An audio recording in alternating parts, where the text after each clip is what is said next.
each team will be given a team numbers. Your 1 to 12 will work in basic skill kitchen. 13 to 20 team numbers will work in advanced skill kitchen in the same floor. Okay. All the ingredients are displayed in a basic skill kitchen. Okay. You will be picking up the ingredients, whoever is there in the advanced skill kitchen also. Common ingredients are kept in both the kitchens: spices, condiments, oil and milk products. If you need any other ingredients after you have picked up and you have gone to an advanced skill kitchen, you can ask the volunteers, students who are there in the kitchen. They will get it for you, or you can go to the basic skill kitchen and pick up your ingredients. They usually we will provide it. Volunteers will help you out. We have soaked some of the pulses. You can use those pulses also along with the superfood. Okay. We have soaked the cereals like your millets especially. You have to soak it and then use it. For that thing, we have soaked it and kept. You can use those. We have a raw, dry ingredient of millets also, not just a soaked ones. If you want to use it in your preparations, okay. And spices, yes. Yeah. Any questions? This is what I wanted to do. Yes. Sorry. Millet flour, yes. Millet flour. Some of the 3 ingredients are there. 3 flours which are popularly used: pearl millet,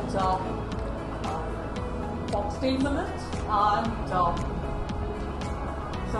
millet. Right? Any other questions?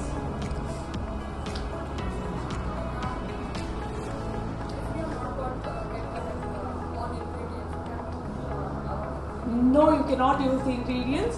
With the superfoods and whatever we have provided, only with those ingredients you have to prepare your food. All, what do you expect? Hobby oven is there, we have. Ovens are not there in the kitchen, it's there in the bakery. Ask volunteers, they will help you out. You prepare your product, baking temperature, you tell they will take you to the oven. You can keep it and set the temperature and come back, they will keep an eye also. Or you can go and herbs are there, most of the herbs are there. Fresh herbs are there, which are listed on the board in a basic skill kitchen. Okay, you just tell the volunteers, they will pluck it and come. We have a kitchen garden which we grow some of the herbs, which is listed on the board, whiteboard, in a basic skill kitchen. If you need those, you just tell the volunteers, they will get it for you.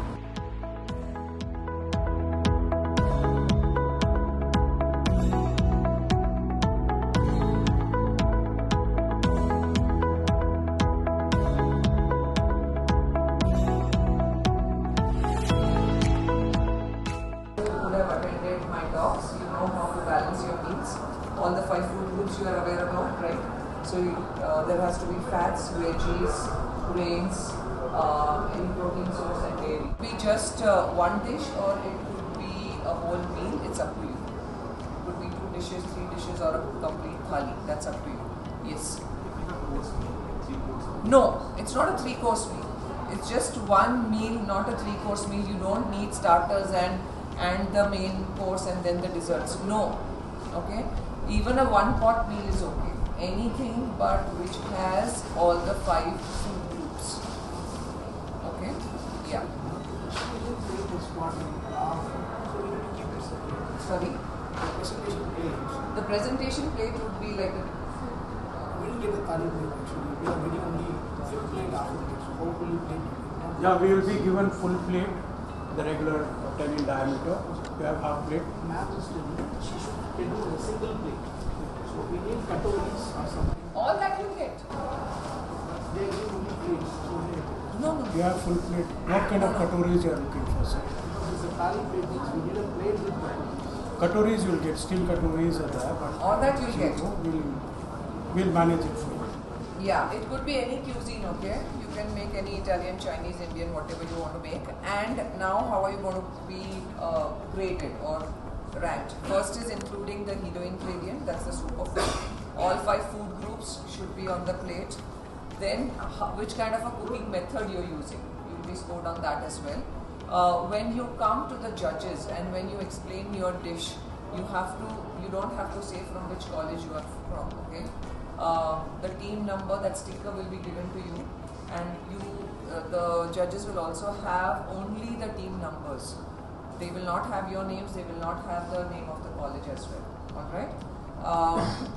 So when you're describing your meal, you can also say what kind of a cooking method you used, whether it was steamed or fried or whichever method that you used. Then, of course, the better the cooking method or the healthier one, you will get more marks for that.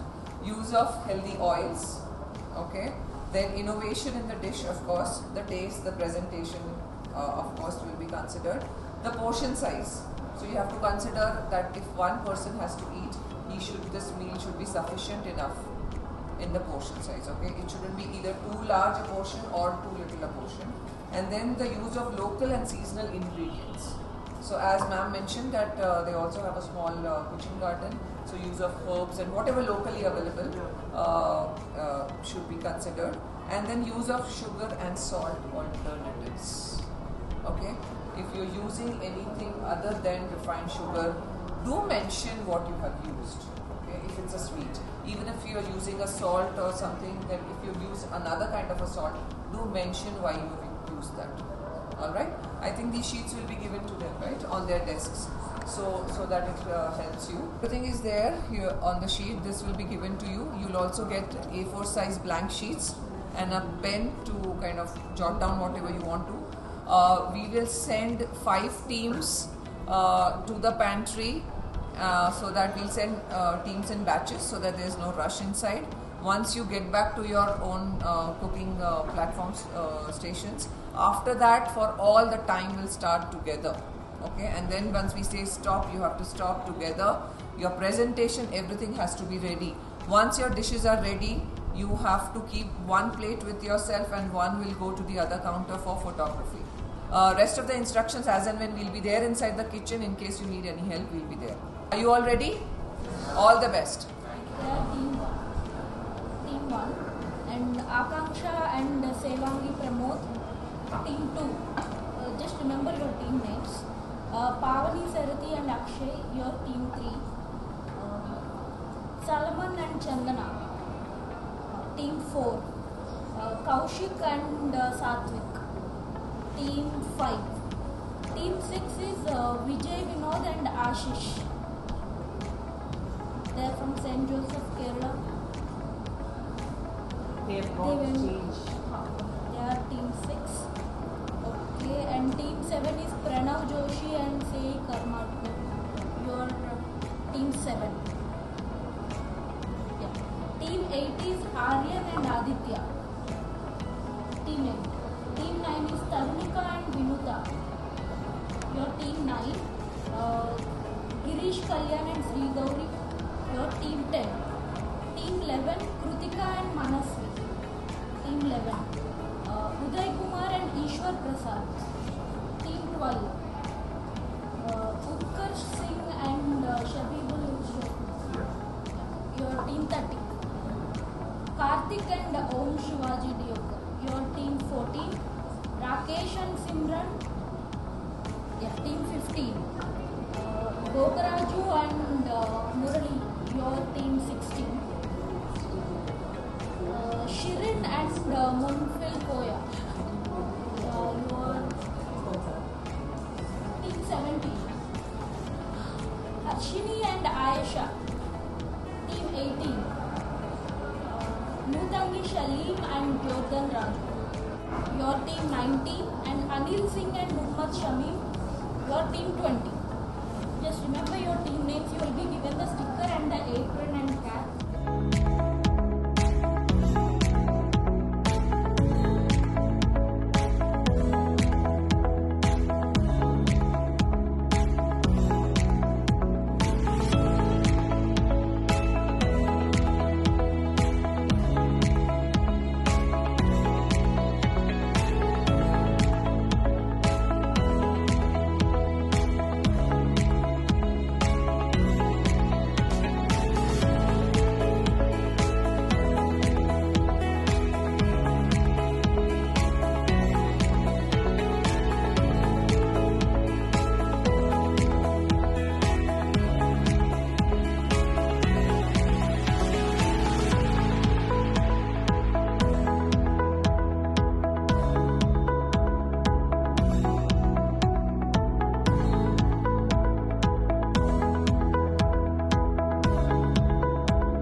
We're giving every substitute for every product. So instead of using all flour, we put some ragi as well. So we are focusing more on the health aspects, but not compromising on the taste.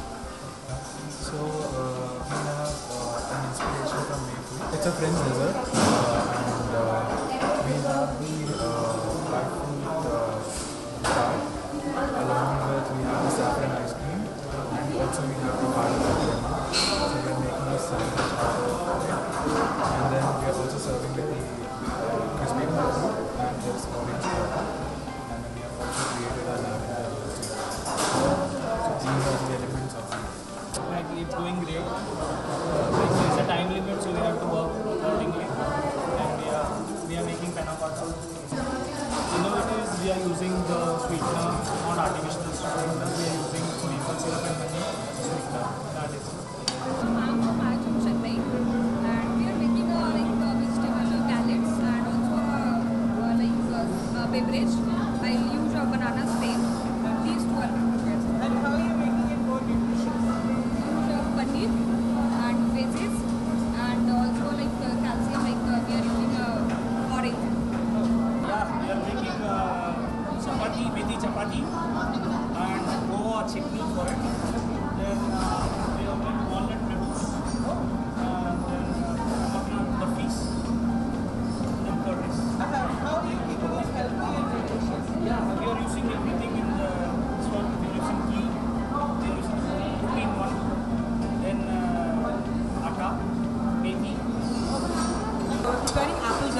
millet flour. And right now I'm making a custard cream that we're thickening with ragi. That is going to go on top of the millets. That's great. How is it innovative, you said?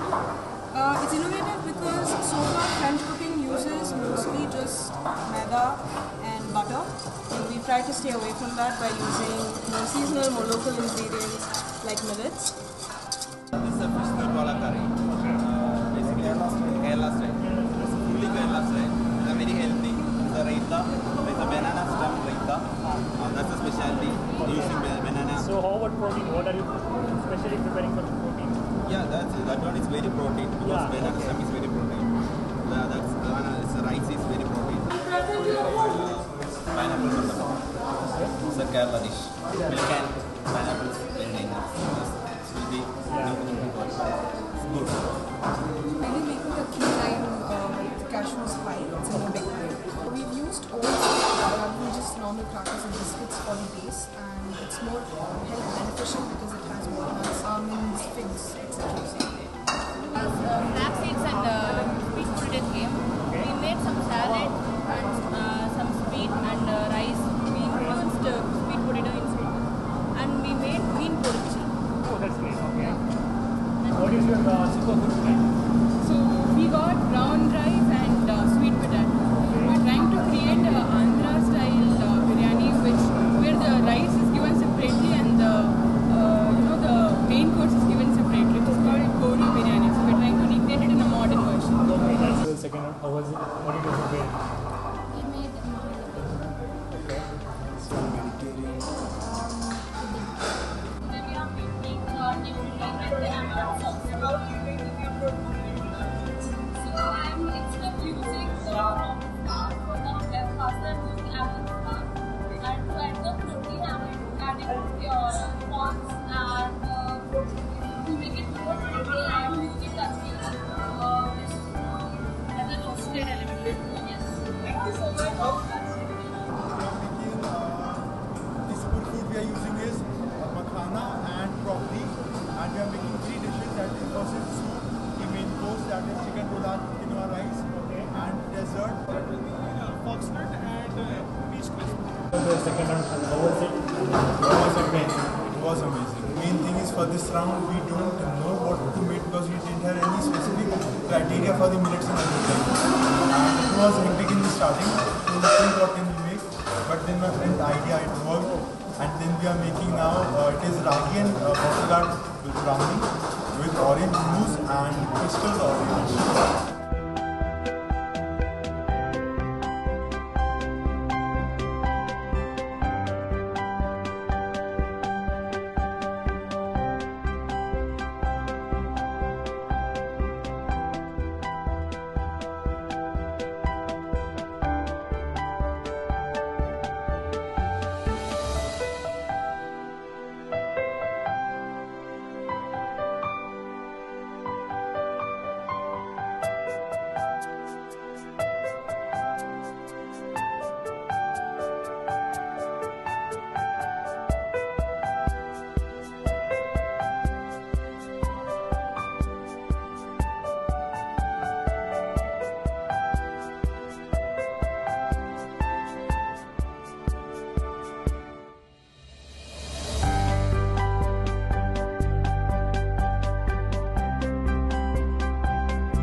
Team 1 is Sridhar Monal Jula.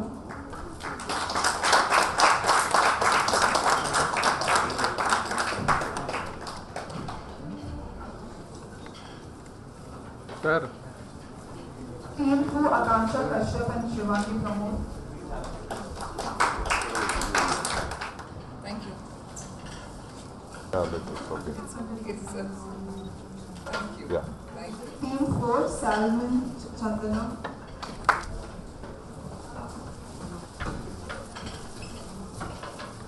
That's right.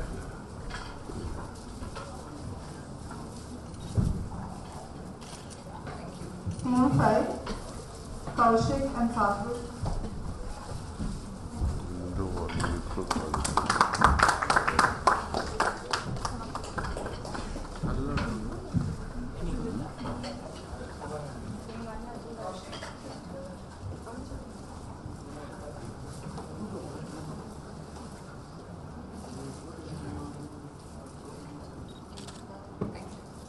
Team 6 Vijay and Ashish.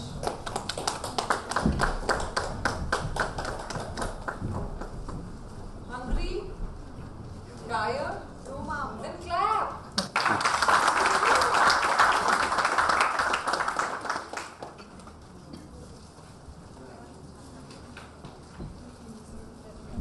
Team 7 Sai and Pranav.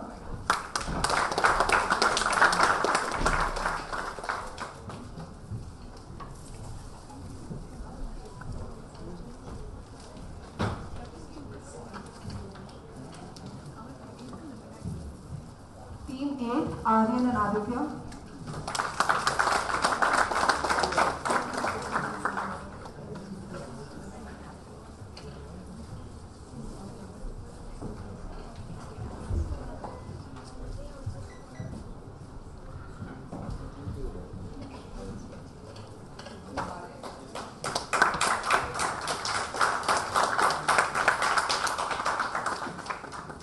Team 9 Tarunika and Viruta.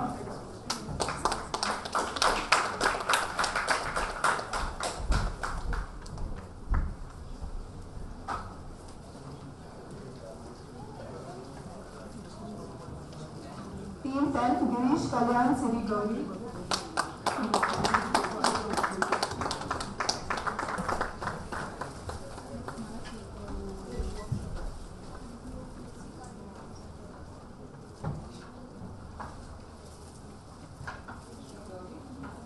Team 11 Pratika Manasvi.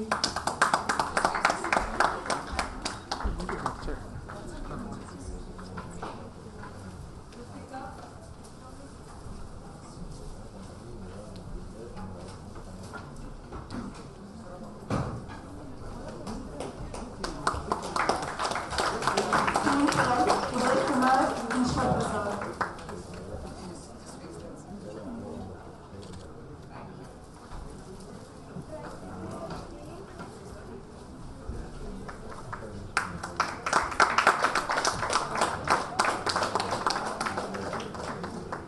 Team 13 Utkarsh Shabikul Irshad.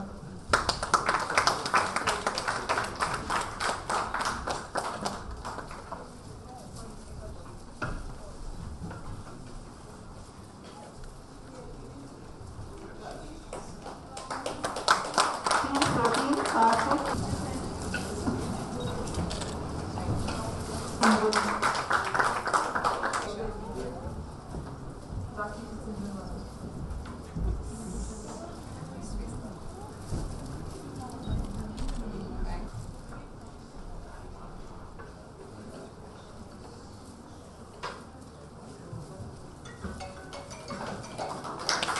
Team 17 Shabana Munshi.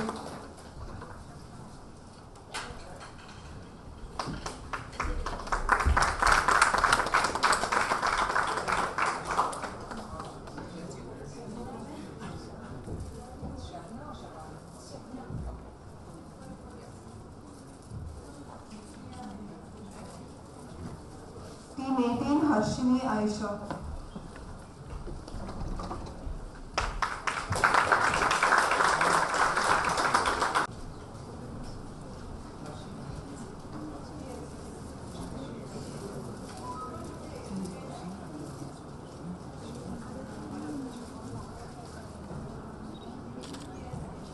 19, Jordan Hithani.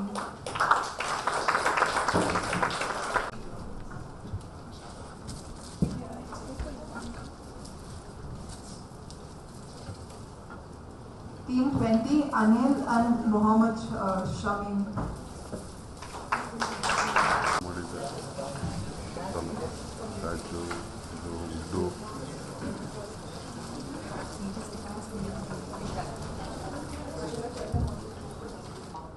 I could actually, those messages that maybe I gave you during the talk were all coming out when you were explaining to the chefs, okay?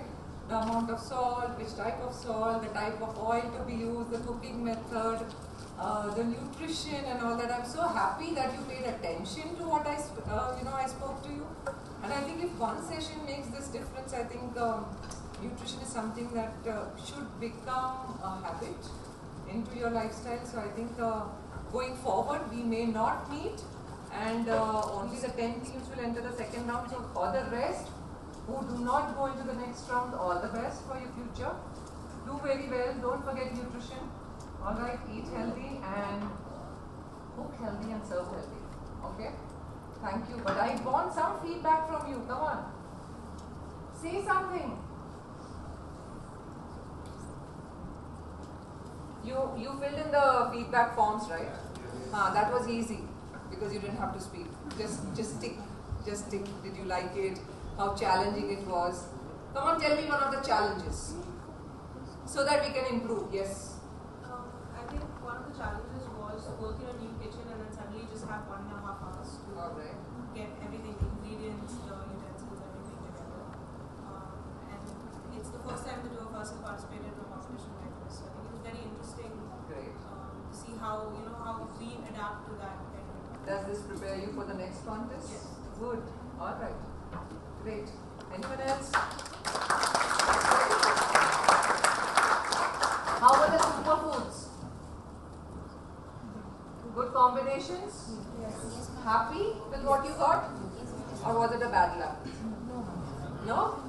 You liked what you got? Yes. All of you? Yes. That's great. I think if somebody at least the other team, I wanted that ingredient. Nothing like that happened? You were all well prepared? Very nice. All right. Okay, another challenge. Yes, please. Ma'am, the ingredients should be in the both kitchen. We'll take care of that. Yeah, I think the other teams in the other kitchen had to do a lot of running around. But I think we gave you some extra time. Yeah? But I know it was not very, very comfortable. All right. Okay. Anything else? Be competitive? You feel the competition is very high? Or you feel you're the best? No. You feel you need to improve? Yes. Did you see the other teams what they cooked? Yes. Okay, you feel you can change, improve? Yes. All right, good. So some takeaways, right? Yes.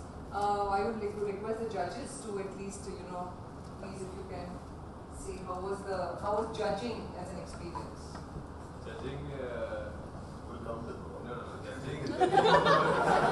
Bundle of talented person judging is quite complicated. Like everyone is talented in terms of using the ingredients and their thought process, plating wise. Very very nice there. And the only thing is few small mistake I would like to say when you cook the food, the seasoning is most important for the food, which we are missing here and there. That is okay. That comes with the experience of it. Even when I was studying in my college, raise your hand for the competition, I shared like this. But everyone who are participated, they are winners. They are good. While judging, what we thought is I learned many things from them actually. In fact, there are new innovation dishes. Some of what we need to take now. So sure, definitely, future chefs, sure, definitely going to have a better future in life. Yeah, all the best for you, and each and everyone was the best of it. As chef mentioned, there was a seasoning. I think you should taste first. If you can eat, anybody can eat in this world. So listen to that and go away the world. Yeah. Thank you. Thank you.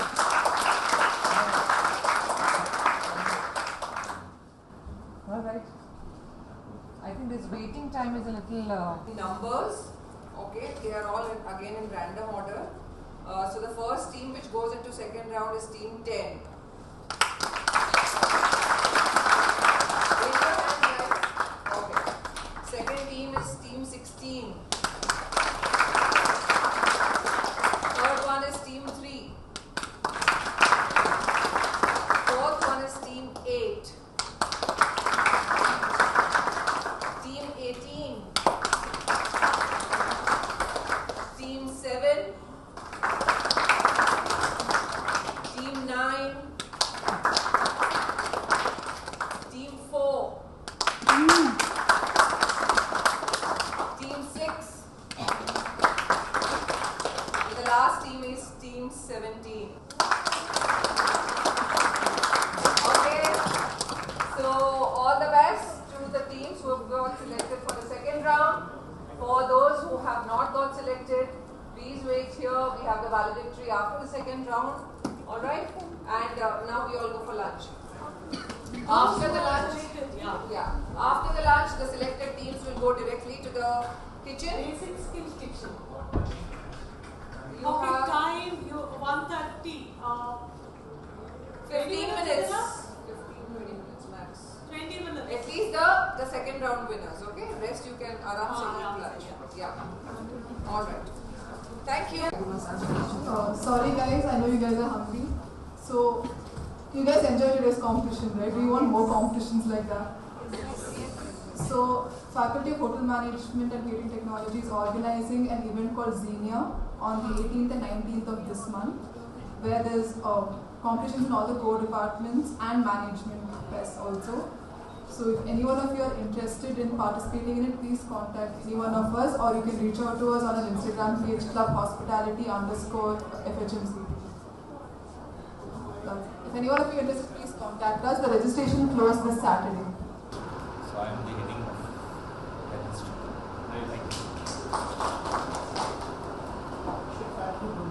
And it's okay. I'm also a culinary gastronomy specialist. Okay, so I'm with first. Yes, sir. I'm Jonathan and I teach culinary at Christ University, Bangalore. Myself, Chef Devanthan. I'm from ES University. I'm faculty of culinary arts.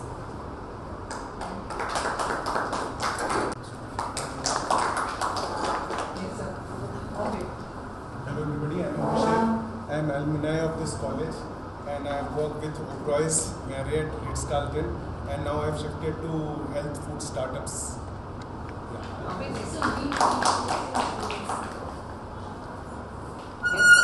Hi, I'm Vinod. I work for IKEA. I'm the country chef for IKEA. Good afternoon, everyone. It's a pleasure meeting you all. First of all, thank you for the opportunity of being here from the Contact Hotel. I am Balachandar, leading Italian restaurant in Contact Hotels. It's a great pleasure meeting you all. Thank you. Namaskar all. So myself Sathya Seelan. I am from Bengaluru and I hired executive chef as in Delhi Dosha Bengaluru. Thank you. Thank you so much. Great. Now that we know each other, and let us also know why I earned a lot of money working with the MNCs, and finally she realized that it's time that I need to give it back to Indians, and especially in the field of diabetes, because we have become a diabetic capital. Most of us know about it, that more than 100 million Indians are diabetics now, and all that is because of unhealthy eating. So she thought that let me do something in this field so that it's better to prevent rather than to treat. So in this whole field of prevention, she started this NGO way back in 2010. So it's like we are 14 years now, and after that she started a lot of programs under Arogya World, and one of the programs is called MyThali. So when we say MyThali, it means it's all about food, right? And you all know that we are what we eat. Our health, our mental state, our mood swings, everything that we are facing, the energy that we have, or the fatigue that we feel, the deficiencies, the undernutrition, the overnutrition, everything is because of the food we eat. So we started a lot of campaigns under MyThali. The first was going to the corporates. Okay, so we still go to the corporates. We have like 200 companies under Arogya World who get certified, who get assessed, and finally we go to them and we talk to the corporate employees. The corporate employees are all adults. They understand what is right and wrong, but again they have their own faulty eating habits and faulty lifestyles. So that's the reason why the diseases are increasing. So we try to talk to them. Another segment that we cater is urban women.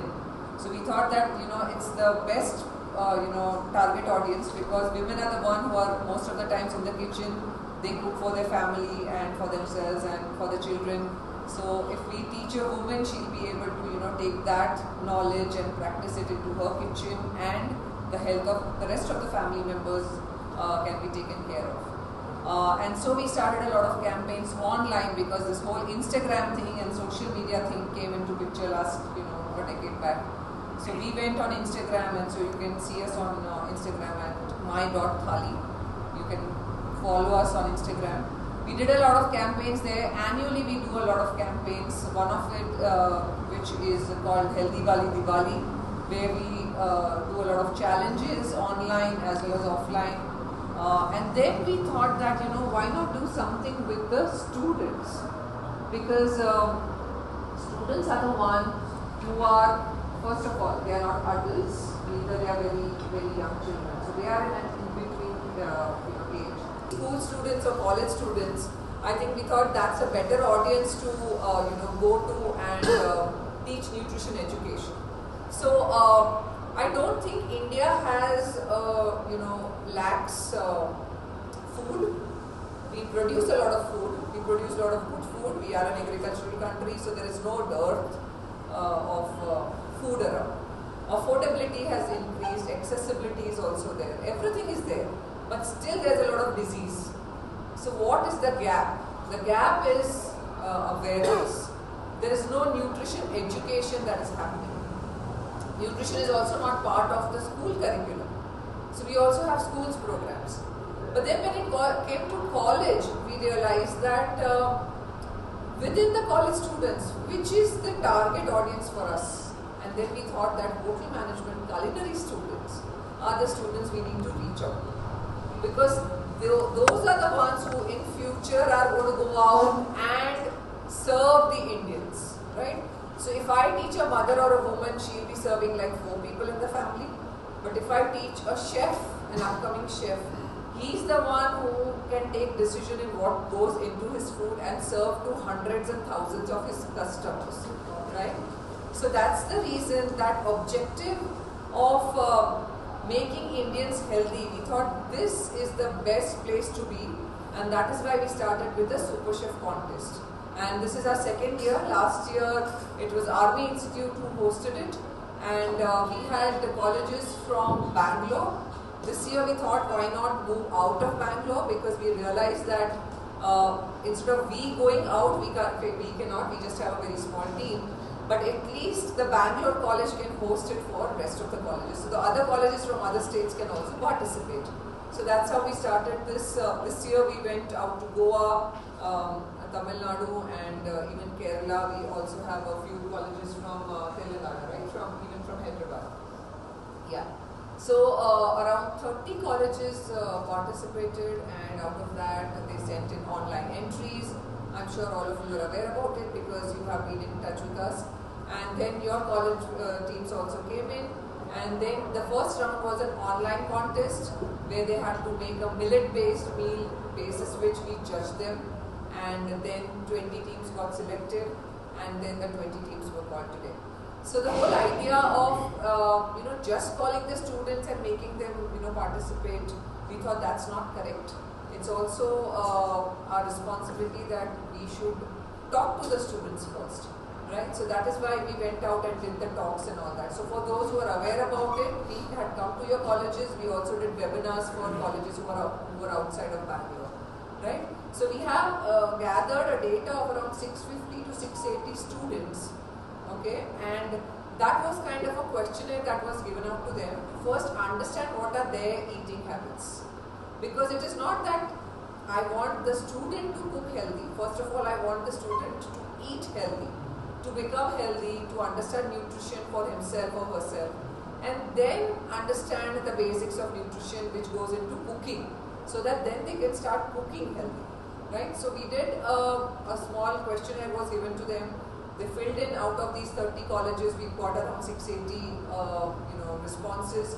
So we have collated, analyzed, and today I want to show that as well. That where is the knowledge, where do they stand?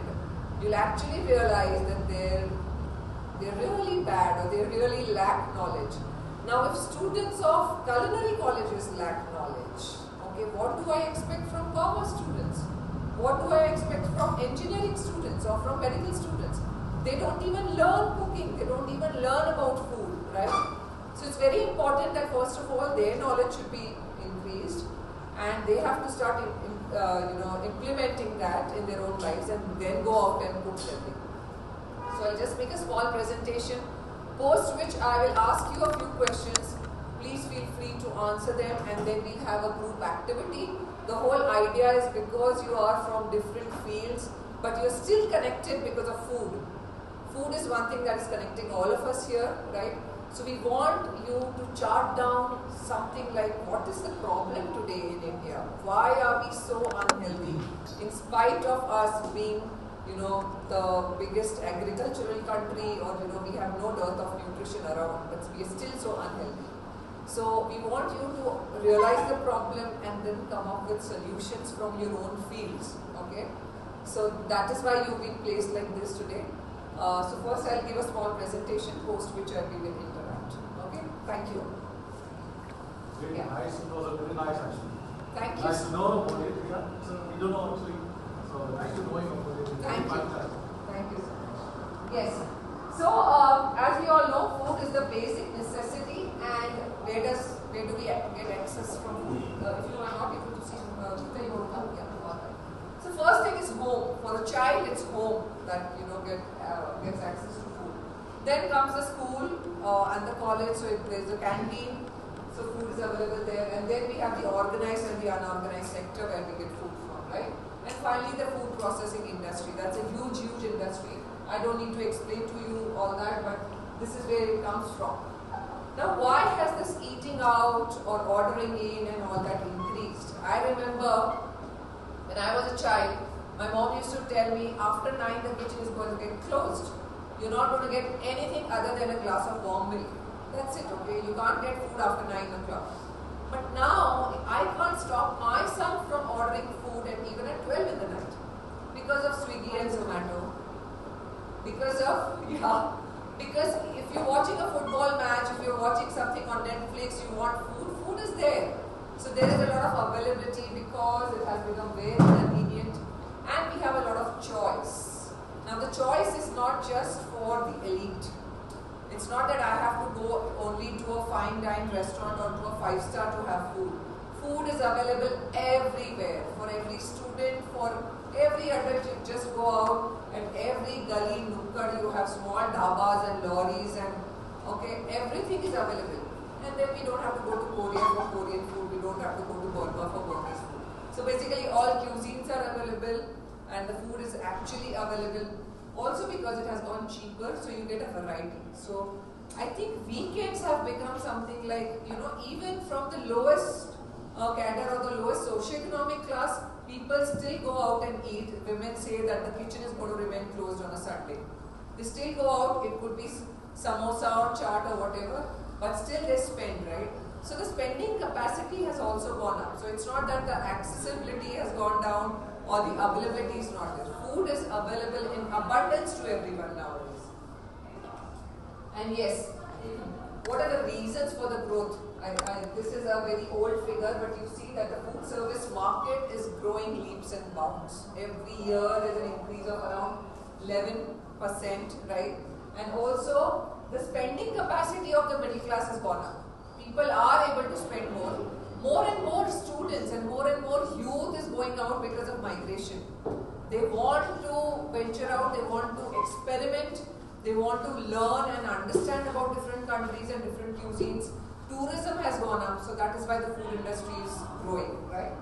So, and all thanks to Swiggy's and Zomatos. We did not have it earlier, now it is there, so any child can also order, and it is so very easily available, isn't it? So the biggest market is again Bangalore, Delhi and Mumbai, and we are sitting in Bangalore, so we can say that the market share has gone up. Again, this has become the transition. Earlier it used to be a thali meal. Now it is all whatever we call it as a fast food or junk food, or you call it as small plate meals, but this is the reality. This is what the youth wants, and 65% of our population is young, under 35. So imagine the vast population that we have to cater to, right? So this is what they like, and that is why this kind of a food industry is growing. And again, this has become a modern lifestyle. This is what students are doing. We had asked all the students, what is the lifestyle do they follow? Are they physically active? Almost 40 to 50% said they are not physically active. Now students in a very young age, they are supposed to at least exercise for an hour every day. But that is not the state in India. Okay, adults, the WHO report says that nearly 65% of Indian adults are physically inactive. And that is one of the reasons of all these diseases that are cropping up, right? So now coming to just some data facts. For Indians, the sad reality is that all the diseases, be it diabetes or heart disease or cancer, they are all coming up at a very early age. We are genetically predisposed to diseases. So the Westerners or the Europeans, if they get a disease in their 40s and 50s, we get it in our 30s. So 10 years or a decade earlier. And now this has even gone down. The latest report just yesterday I was going through, it says that now even the 20-year-olds are suffering from a heart disease, right? From heart attack. The bypass numbers, the bypass surgeries have gone up. All that finally boils down to unhealthy eating. Yeah. So the NIM, which is the National Institute of Nutrition based in Hyderabad, I'm sure all of you are aware about it, which is the governing body for nutrition in India, which has given the latest RDAs and the EARs. The EAR is the estimated average allowances. Yeah. They have given these figures. 56.4% is all because of unhealthy eating. The whole disease burden, be it diabetes or heart disease or cancer, all that finally you can boil it down to unhealthy eating. Of course, there is physical inactivity, there is mental stress, there is pollution, there are other viral infections, a lot of other factors also, and even our genetic factors. But unhealthy eating is the major cause of all the disease burden in India, right? So that's the reason we feel that we need to address this first. Yes. So now if I ask you, what are the short-term illnesses that would happen because of unhealthy eating? You went out for a party last night and you had some chaat or pani puri or something, or you went out and had some popcorn or something. What's the first thing, a short-term illness that you could suffer from? Hypertension. Food poisoning, right? Food poisoning. That is, you call it stomach ache or some fever, nausea, vomiting, diarrhea and all that. This is like for 2 or 3 days. You go to a doctor, the doctor gives you some antibiotics, some paracetamol, and will tell you to rest for 2 days, hydrate yourself, eat light, and you'll be fine. Okay? But what happens when you continuously keep ingesting unhealthy food, and there are certain long-term illnesses, and they are all these. So we are not just the youngest country, we are also not just the most populous country in the world, but we are also the diabetic capital, and now we've also become the cancer capital in the world, right? So the numbers are alarming. As I mentioned, it's not just 100 million Indians who are diabetic, but we have 135 million who are pre-diabetic as well. So the pre-diabetic ones are whose blood sugar levels are not normal, but they are not still in the diabetic range. They are in between the normal and the diabetic ones. Now these 135 million, if not reverted back, okay, to normal, they're soon going to enter that league of 100 million diabetics. So very soon, within the next 5 years, India is actually going to face a very grave situation. And we feel that we need to now work on it collectively, right? So the WHO has given a very simple solution of eating healthy, avoiding tobacco and alcohol, and exercising every day. But this simple solution, even when you bring it out to individuals, I think even amongst us, we are either able to follow just one or two of them. But if we ask you, are you following all these 3 things? Are you exercising every day? Are you eating healthy? And are you able to avoid tobacco and alcohol? I think from here as well, in this group as well, I feel there would be only 50% who would be able to do this. So even if it's a very simple mantra, a very simple formula, we are not able to, follow this. And therefore we thought that building healthy eating habits that last is very, very important. And so we, came to the colleges, we went out, we did that survey. The survey results I want to show you, but the first question that I asked your students was that, do you think that becoming a chef is a noble profession? Okay, when I asked which are the noble professions in this world, most of them said it's the medical profession. The doctors are considered to be noble, and even the teachers, because they teach us and help us grow. But then when I asked them, do you think becoming a chef is a noble profession? There was a question mark. Okay, but I feel, personally, and I think now you guys will also agree to it, that is it better to go to a doctor after you, for treatment after you fall ill, or is it better to prevent it? It's of course better to prevent it, right? And who can prevent? It's all the chefs. Okay, if you cook healthy, if you serve healthy, if there is no illness around, we don't need to go to the doctor. So the role of the chef comes first, and then comes the doctor.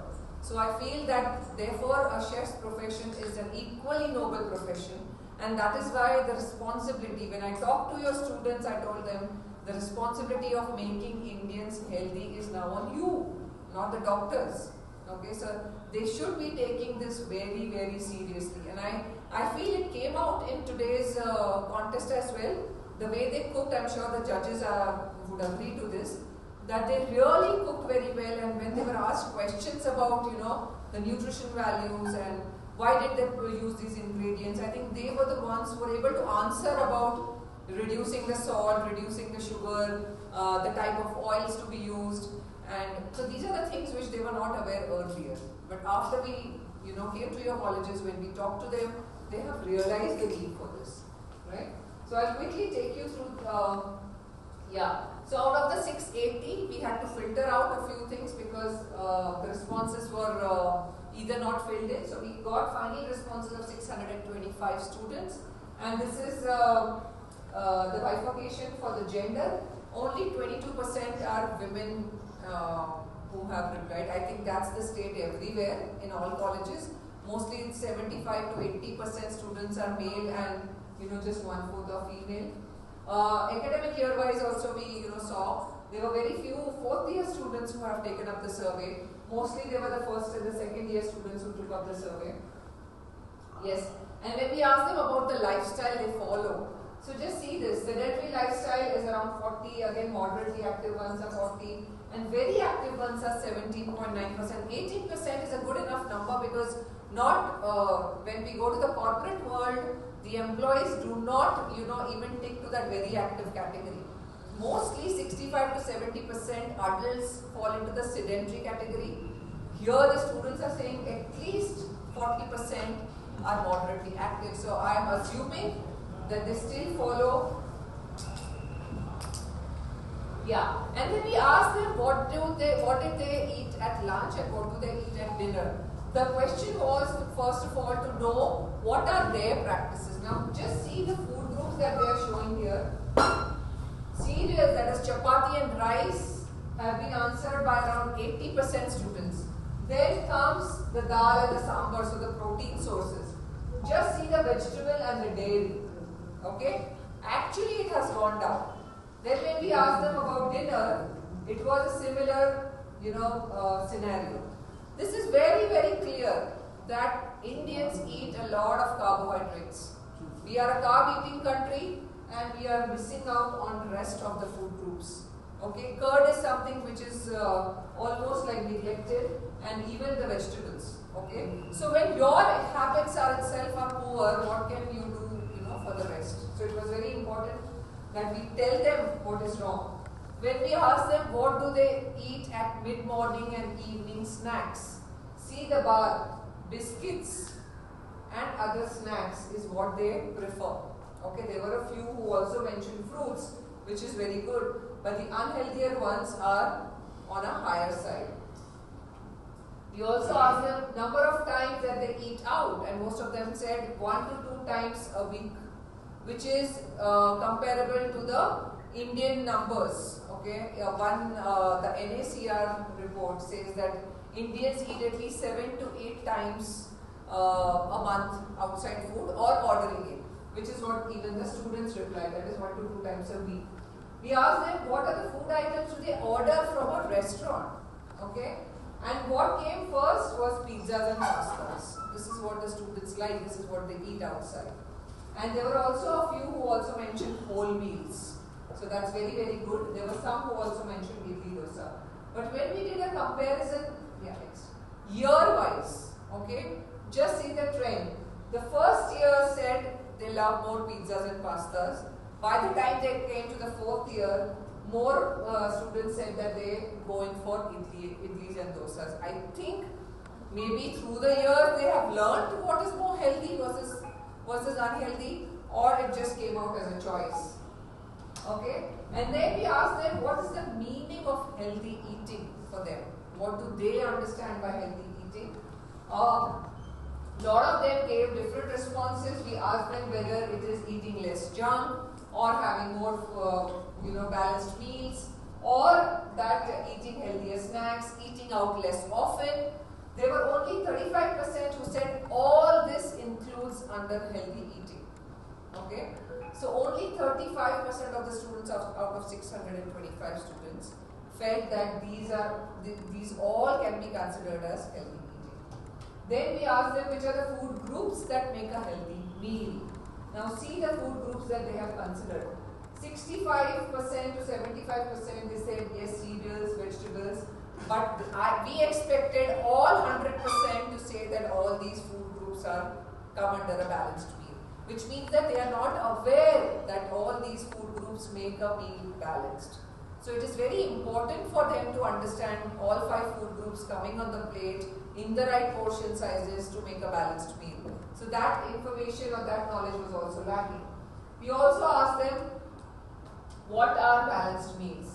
Some said that is having many foods on the plate, or it is healthy, or that it is home cooked, right? And that has all the food groups on the plate. Now just see the percentages. Very few students were aware about all this, so which actually shows the lack of their knowledge and as well as their practice. Yes, then there were 3 questions, very, very important for a chef. The amount of salt to be added, the amount of sugar to be consumed, and the amount of fats and oils to be taken. Because when it comes to eating delicious or cooking delicious, they don't realize that they are putting a slab of 100 grams of butter. Okay, they just want to make it delicious. Healthy or nutritious with making a food delicious, they don't go hand in hand. I don't understand why.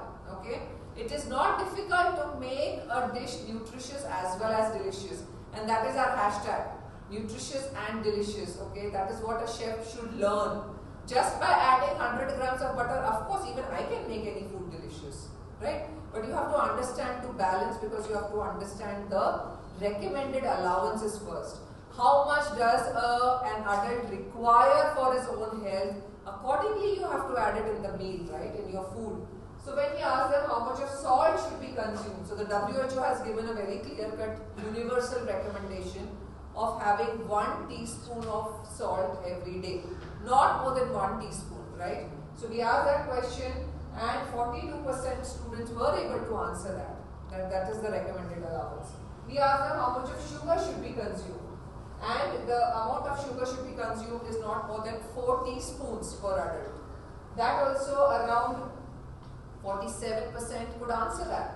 Asking them about fats and oils. Now when it comes to recommended allowances for fats and oils, these are all enhanced recommendations, okay?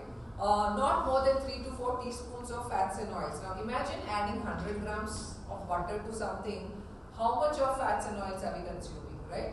They don't understand. Just a drizzle of olive oil, I'm using mustard oil, then I'm putting some amount of ghee to it, then I'm putting a lot of cream into it to make my gravy very creamy. Of course then it's going to be very delicious, but it's no more healthy, right? Because you're not aware how much of fat you should consume in a day. So that again, that response was that they should be consuming around 20 grams was given only by 35% of the students, right? Then we asked them what are the risk factors that lead to all the non-communicable diseases.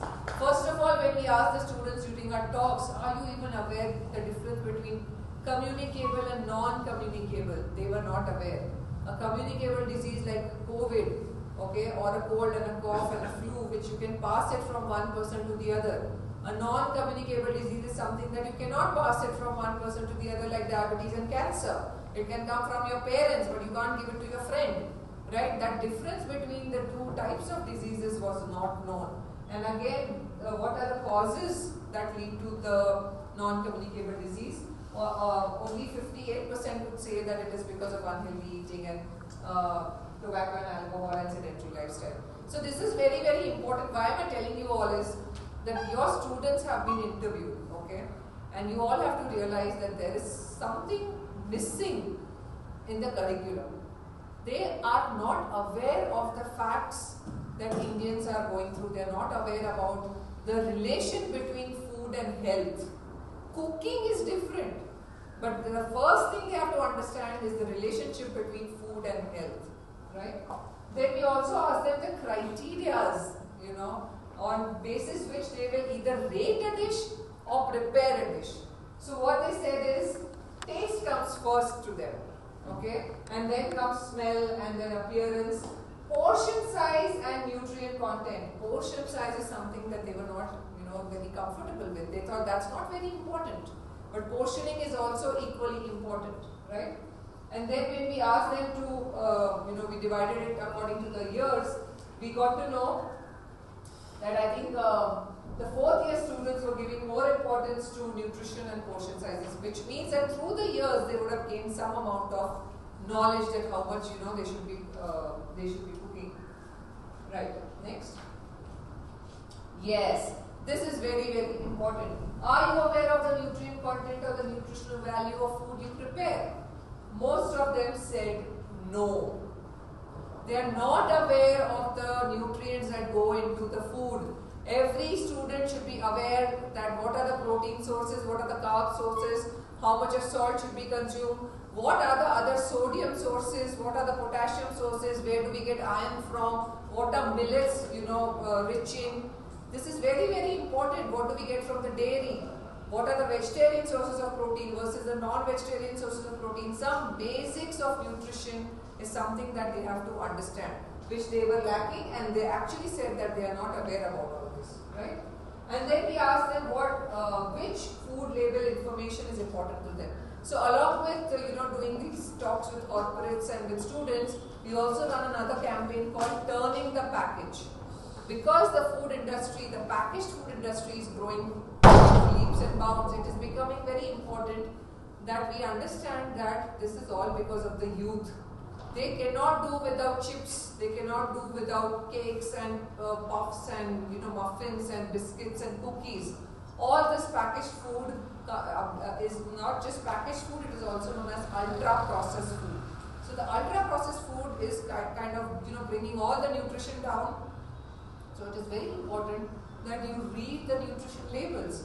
The students are not aware about reading nutrition labels. What will they read? How many grams packet it is? Which flavored chips I want, and what is the MRP, right? How much, whether I'm getting 50 grams in 10 rupees or whether I'm getting 60 grams in 10 rupees. Okay, whether I want Lay's or whether I want any other chips. So basically we want them to understand that reading nutrition labels is also very important. So during our sessions we also made them understand this. Yeah.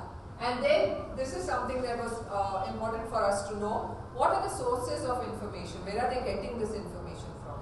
So first was YouTube and the second one was Instagram. Most of the students are either on YouTube or on Instagram, right? So even for you guys, it is very important because you run the college, you teach them. Even some good YouTube videos might help to teach the students. Or you want to put your own videos, put it on YouTube because that's where they're going to. They're not going to read the books. Okay? So now we have to understand what they like, what they follow. If they follow Instagram, you have to come on Instagram. If they want you on Facebook, you have to go on Facebook, right? So that's the way it is going. They are hardly going to the library to read any books, right? So that was very important for us. Yeah. And these are a few glimpses of the sessions that we took in your colleges Also a couple of webinars that we did with the colleges outside of Bangalore. Yeah. And yes, what did we teach them? Just very quickly I want to take you through. We talked to them about what are the NIN recommendations. How much do they require as an adult, and therefore how much would the rest require.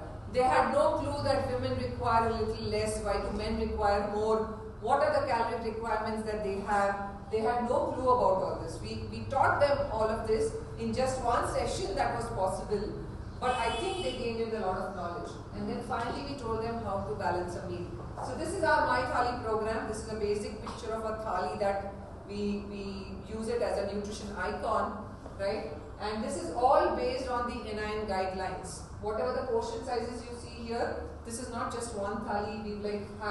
We have a whole booklet prepared with all the portion sizes. Now when I ask the students, is it easy if I tell you eat 100 grams of wheat atta and 200 grams of a vegetable, compared to that if I tell you that eat 3 chapatis and eat a katori of sabji? What is easy? Understanding the raw quantities or understanding the cooked quantities? They said understanding the cooked quantities is easy. So if somebody tells you eat 2 idlis with so much of sambar and so much of chutney to make it a balanced meal, that was more easier than making somebody say that throughout the day you need 100 grams of rice, 50 grams of urad dal, this much of coconut. It's not possible for anybody to understand that. So we have put down all these meals as a booklet from breakfast to dinner as a ready reckoner for the students, for adults. So wherever we go, we try to share that, and we tell students how to balance a meal, how to bring all these 5 food groups. So that was one of the criteria, right? Even when they had to cook today, all the 5 food groups had to come on the plate.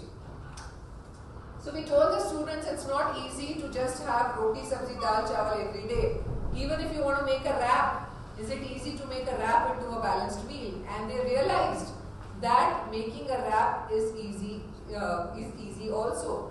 So then they told me just taking a tortilla or a paratha is cereals and grains, using some ghee or oil is the second food group, putting some sabji and sauces is the third food group, adding some paneer or eggs or chicken is the fourth food group, and then you can also have some dairy, along with it. So you can have all the food groups and make it into a wrap. So that is what the students have actually understood, right? And then we talk to them about sugar alternatives, about salt alternatives. Yeah, just go ahead. Yeah.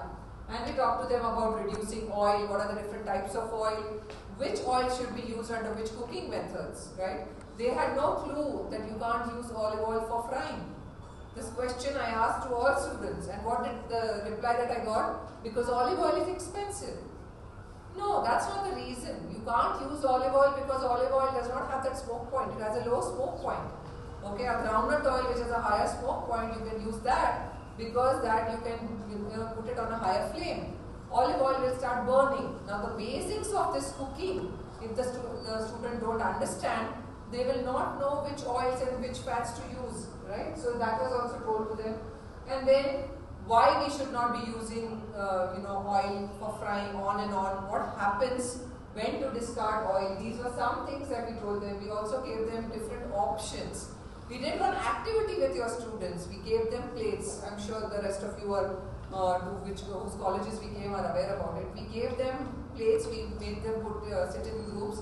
We told them to plan a meal, okay, with healthier options. It could be a party meal for a 3-year-old. It could be a birthday party meal for a 60-year-old. So there they were able to understand a 60-year-old cannot eat what a 3-year-old can eat. So that way they got into a practice of thinking and making healthier meals. And then finally we told them about reading nutrition labels, understanding what are the false health claims and what they should see on a nutrition label, right? Yeah. So these are the glimpses of the last year's SuperChef. It went great at Army Institute, and this is it that I wanted to actually share with you. So thank you for this hearing, and now I think we can do this activity. If you have any questions, please ask me. I know I was very fast, but I don't think we have that much time. So anything that you feel I missed here you feel that your colleges would require more information about, or about the whole program? Do you think there's actually a need for this kind of education among students? Yes. Yeah? This need is required, but from the grassroots level rather than the top level. As far as I am concerned, when you go for a professional hotel management college or professional chef, they cook out for the people for the reason of making money. Because the people who are going to put 5-star hotels and all, I think chefs also understand. Rather than that, if you go to the grassroots level, like schools, then to the doctors, first of all, the government has to take part in that. College itself has removed that subject itself, to be honest. So, as you said that labeling, can you tell me any one brand which use correct information on label? I cannot accept that at all. In India or anywhere in the world. It is marketing gimmick which is happening. I think you accept that. Yeah. The board system, what they use, even a well-educated chef also cannot understand what that coding is. Okay. But sir, as you mentioned, it's not just that we are going to the chef students. As you said, we need to go to the grassroots. We also started another training session for the street food vendors. Because we realized that in Bangalore itself, we have like 80,000 street food vendors. 80,000 is a huge number. We could only reach out to 500 this time. But in future, we plan to go further ahead. Because there are students who can there are good students who can afford from good families to come to IHMs and to other colleges, right? But other than that, this is a very unorganized sector. So we thought that, they are the ones who are actually feeding thousands. A chef maybe in a 5-star would be feeding like 100 or 200 in a day. They are the ones who have huge customers. So, and they are the ones who actually don't care about the ingredients that they're using, right? They also want to make profit. Availability of ingredients is wrong in India. Yeah, but when we asked them one question, what kind of oil do they use? They did not know that Ruchi Gold is palm oil. Okay? Now Ruchi Gold is something which is used almost everywhere. I went to one of the ODPs and one of the Krishna Kutiras, and that's like a favorite breakfast joint for us also on a Sunday morning. I was just parking my car, and when I came out the car, I saw big 15-liter cans of some particular random local oil, and when I went close and I read it, it was palm oil. Okay, so even good restaurants are using palm oil. So somewhere this we need to actually change this whole thing, right? So it was very important that we Can tell I them. add something? Yes, please. So because I am also a registered dietitian, and the first thing is of course from the basics. I think what happens with sunflower oil also, the requirement of the omega-3 to omega-6 should be ideally 2:1 and 1:1. I don't know how many of you know that. I mean, omega-3 is literally non-existent in vegetarian diets and most diets. The ratio, because of the use of sunflower oil, because it's so pro-inflammatory, how does heart disease start? Like if you ask, I mean, I don't want to name any profession, I'm a dietitian myself, but if we as dietitians did not look healthy and fit, I mean, would you not scan my BMI? Would you be also profiling me? It's like also, I mean, you understand, so occupational hazard. One is to have health issue, medical issue, but then also, what I'm saying is each of us in our own professions has to be a doctor, dietitian, teacher, whoever, right? Even a chef. All of us have to take time to eat better and exercise because there's no other way. Sorry, that's our occupational hazard because we are dietitians and nutritionists. So what I set out to say is sunflower oil is predominantly used again next to palm oil. Pro-inflammatory causing heart disease. Now, how does heart disease start? It's not just genetics, right? I mean, there are multiple parameters and lifestyle influences. So, ratio should ideally be 1:1, 2:1. That is, you need to have one part of your, the pure fats, which is omega-6, and then ideally at least, one, which is omega-3 can be available only in marine, ideally marine fish, which is basically sardine, salmon, mackerel, herring, trout, and so on. I think omega-3 is also something we really have to push because in my practice I see huge deficiency of vitamin D, B12, omega-3, proteins. So I think as at some level, we collaborate. Sunflower oil is also very popular in hotels, right? Restaurants, and of course they're cheaper. I don't know if it's cheaper otherwise because rice bran or pufa oils or kachigani, what we call the cold pressed coconut oil, til oil, mustard oil. These are all very healthy, but they all have very exquisite, pungent flavors. So it doesn't go with all cuisine. But I think that is something also we must, I think, highlight. Sunflower oil is really a bad oil, but it's the best oil for deep frying.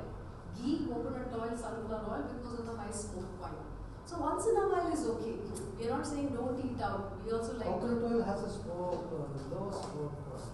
Say again? Low smoke point. Which oil? Coconut oil. Oh why? That's that's ghee, coconut oil and sunflower oil, the best oil. Lower temperature it smokes out. I mean, I want to say lower temperature smokes out. No, you can use it for frying. Deep frying. You can't use it for frying. No, you can use it for deep frying. No, it smokes out. Low temperature. No, we use only all the Kerala. Yeah, everything that is fried in coconut. That's wrong. Okay, sadly I'm not a robot and I don't have AI. I wish I could just challenge you and get the smoke point of coconut oil. But I can look it up and convey the message across to you from our team. Coconut oil, sunflower oil and ghee are the best to deep fry. But whenever you say oil, palm oil, there is more video going in the website saying that there is something called mineral oil, which is adulterated sunflower oil. So don't eat it. So people are afraid to buy sunflower oil. Yeah, no, otherwise also So they think sunflower oil has very high omega-6. The people mind is, whenever we say, for example, our cafe we don't touch palm oil, we are a little bit costly. We say costly, they say no. We love palm oil, no problem. Sell vada for 5 rupees. Don't go for 50 rupees. It's the costing. Instead of giving the materials as to the public, why not the government and the lawmakers put those standards, why don't they close that? No, I don't think they will close it down, but yes, if it's available, people will use it. See, for FSSAI, I think the first thing to do is food safety and hygiene. Okay, so they do give training to the hotels, to restaurants, and even to the street food vendors. But when it comes to nutrition, I don't think FSSAI is into that still because they have to cater. They are doing a lot in nutrition. Also, just last week they came up with the guideline on how A2 milk proteins are nothing different. So a lot of work is happening not just around food safety, but of course food auditors, FSSAI has a lot of things. Best part is the first time we have had FSSAI guidelines. I've been the panelist for the Ministry of Health India. Because FSSAI gave guidelines on sports nutrition, sports supplements for sports persons. It's on their website. FSSAI is trying and doing their small bits in nutrition too. I think they're also. So there is a committee called Bengaluru Association, Hotel Association. Like every Friday they have a meeting. Actually, in fact, so all the committee members, all the hotels, everybody in Bangalore Gate Hotel. So every month they have a meeting there. With the compliances of government compliances and everything like that. So they take a call on it, and really I think it's very great to meet all here and fantastic with this SuperChef here. It's really super actually. So that's what I want to say. And the other thing is like I just want you've taken a lot of R&D at that. You went very deeply and I saw many innovation things like I think what we should do is not only for colleges. I think college should be must. From there we should go further. Like we have a chef committee called IFCA. I think we need to go there also. Have a what's that? Regularly we have a competitions, exhibitions, other things. We should be part of it. Sure. So you want to like I want to tell students, we should teach students what is healthy and what is perceived healthy. Like most of the multinationals, they tell it's healthy, but actually it's not healthy. They are just fooling people. So the difference between healthy and perceived healthy, that knowledge should be given. There are a lot of millets actually, and so there was a concept from the government itself. Last year, there was a concept of grow millets for all the hotels, for all the colleges, everything. Like College itself organized at Palace Grounds and things. Right. So yes, we've been part of it, sir. Even the first, I think, international millet workshop that MS Ramaya only hosted it here. So even we were part of that. I was a part of that panel. Yeah. So now after this month itself, we are having this health mela at Green Path Organic Restaurant. If you from those from Bangalore would be aware about it. Where we are also inviting all the college students to put up their stalls. Okay, come there, cook there, earn profit, learn how to market, learn how to sell your food items. Like how we have to have criteria here today for cooking, there also we have set up certain criteria. You just can't come and cook samosas and fry samosas. There also it has to be healthy. But those healthy dishes, you should know how to market it and sell it to the customers who come there. So we've kept it open for Bengalurians. It's on the 29th of September on a Sunday for the whole day. And where we are calling the street food vendors whom we have trained, we are also calling the college students to put up their stalls, and we also have other wellness partners who will come there and do screening. So health screening. So we have kind of why is it called health mela? Because there will be stalls put up for diabetes, checkup, for a blood checkup, for blood pressure checkup. Cancer screening will be done. And mental health, there is one organization who will do some games and puzzles and all that for mental health. And we have some stalls, so there's going to be food, fun and health and everything together. So that's another program that our NGO, Arogya World, is organizing. So for those in Bangalore, please visit us and please encourage your students to put up stalls as well. Right? Do we have some time? 10 minutes to do that group activity? Yeah? Or is that over? No. We have time, right? Okay. Just tell me. Okay, so you're already in groups and then the solutions we spread awareness among the public about the eating habits, and then we also thought of conducting street plays in public.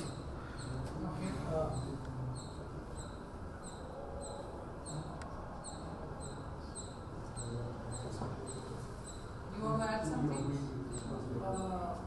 See, you are targeting schools, culinary students. Same thing, you can go to the next level. Do it for each district for plus 1 and plus 2 students competition. Every district we have a best culinary schools. As a student come there and do the competition. So automatically the reaching crowd will increase. No need to and call some celebrity to taste. Automatically students will be very crazy to jump in. Why celebrity? House moms. So make it easy hit. We make it easy hit. Every district has good chefs. They have good chefs. Bring them in, put them in, and automatically your reach will become double triple. And before conducting a webinar for them is mandatory and workshop for them. Because they don't know how to cook. They'll see all the YouTube videos and they'll come with again a copy version. So do the workshop for them.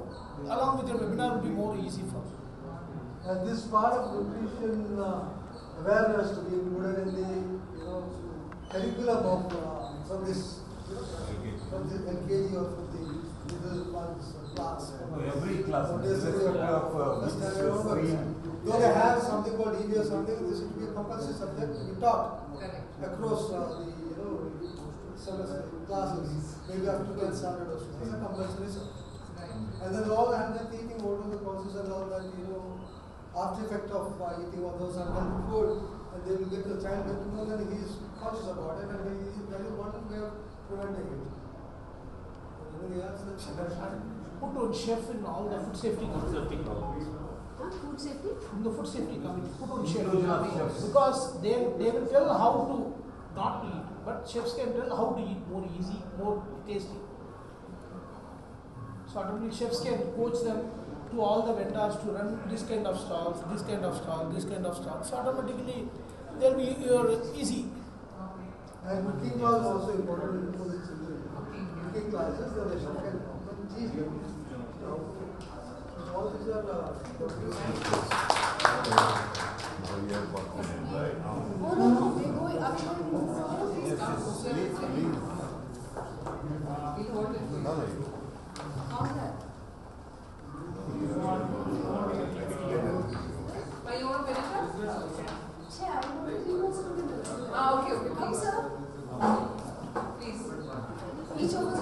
points. How many do we have? We'll see. 2 points. Hold it. You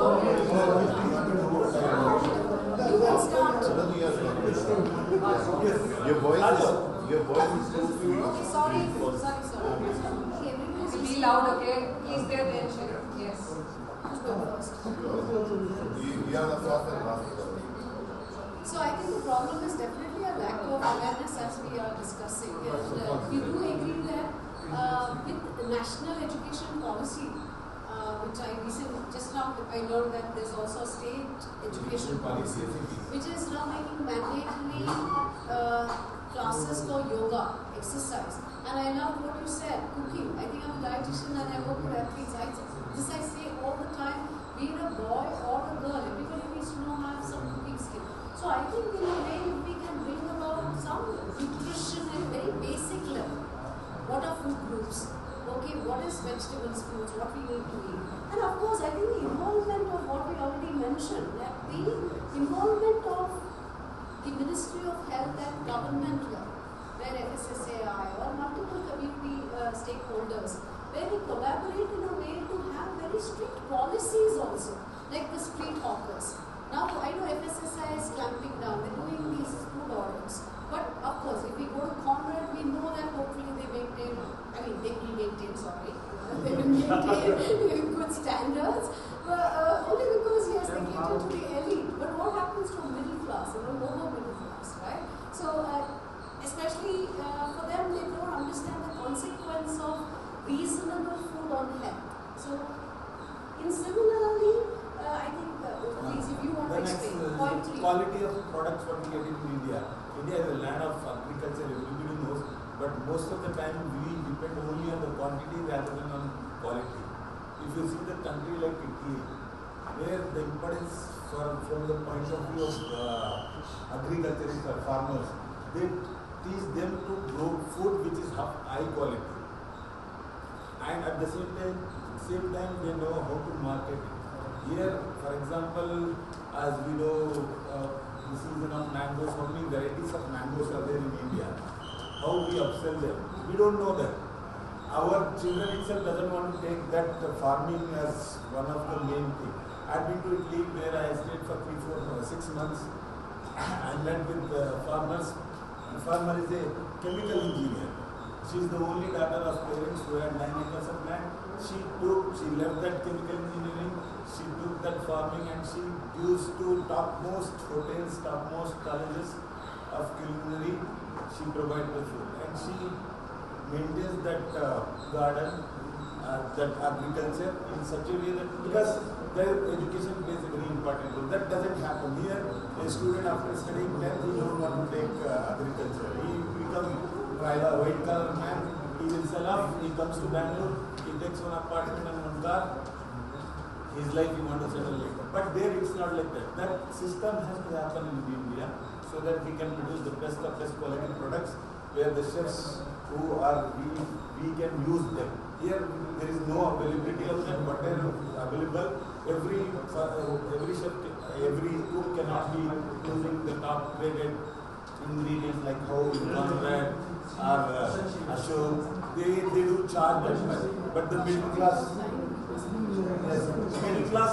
they cannot use. We don't have very charge pockets. Forget it. We are very Just to complete this, sorry. Yes, please pay attention. Yes. Next. So we're talking about the story. Yeah, and also I think creating. Hello. Also creating, I think, a mindset where that we give equal prominence or importance to all professionals and not just doctors, which is the truth. Dietitian बोलेगी नहीं doctor ऐसे. So I think each profession, chef or dietitian or teacher, everybody has their expertise. So that is a problem where many people are driven by money, supplements industry, right? Doctors, medicine, whatever. So, but in some way, if we can always have all stakeholders in some community involvement, community education, which can start all the way from from very basic grassroots all the way to the urban elite, where we can share knowledge, like somebody said, workshop, drama, seminars, like what MyThali's is doing now, from corporates to education. They are getting involved with all aspects, including educating street hawkers. So great, kudos to you. Now, and of course, with the existence of our gadgets and technology, the lack of living our day-to-day small joys, as having had this wonderful lunch and now being served tea. So, of course, the lack of mindfulness and finding meaning, but versus also having the solution to this high stress, urban dwelling in some way. Like many foreign countries, the Indians also pay to the tune of 20-30% of tax as a common man. If we can also have some kind of a health management system or an insurance by the government, which is, I think, I don't even know if that's even an option, at a health level, which can also drive these policies and execute them. Thank you. Thank you.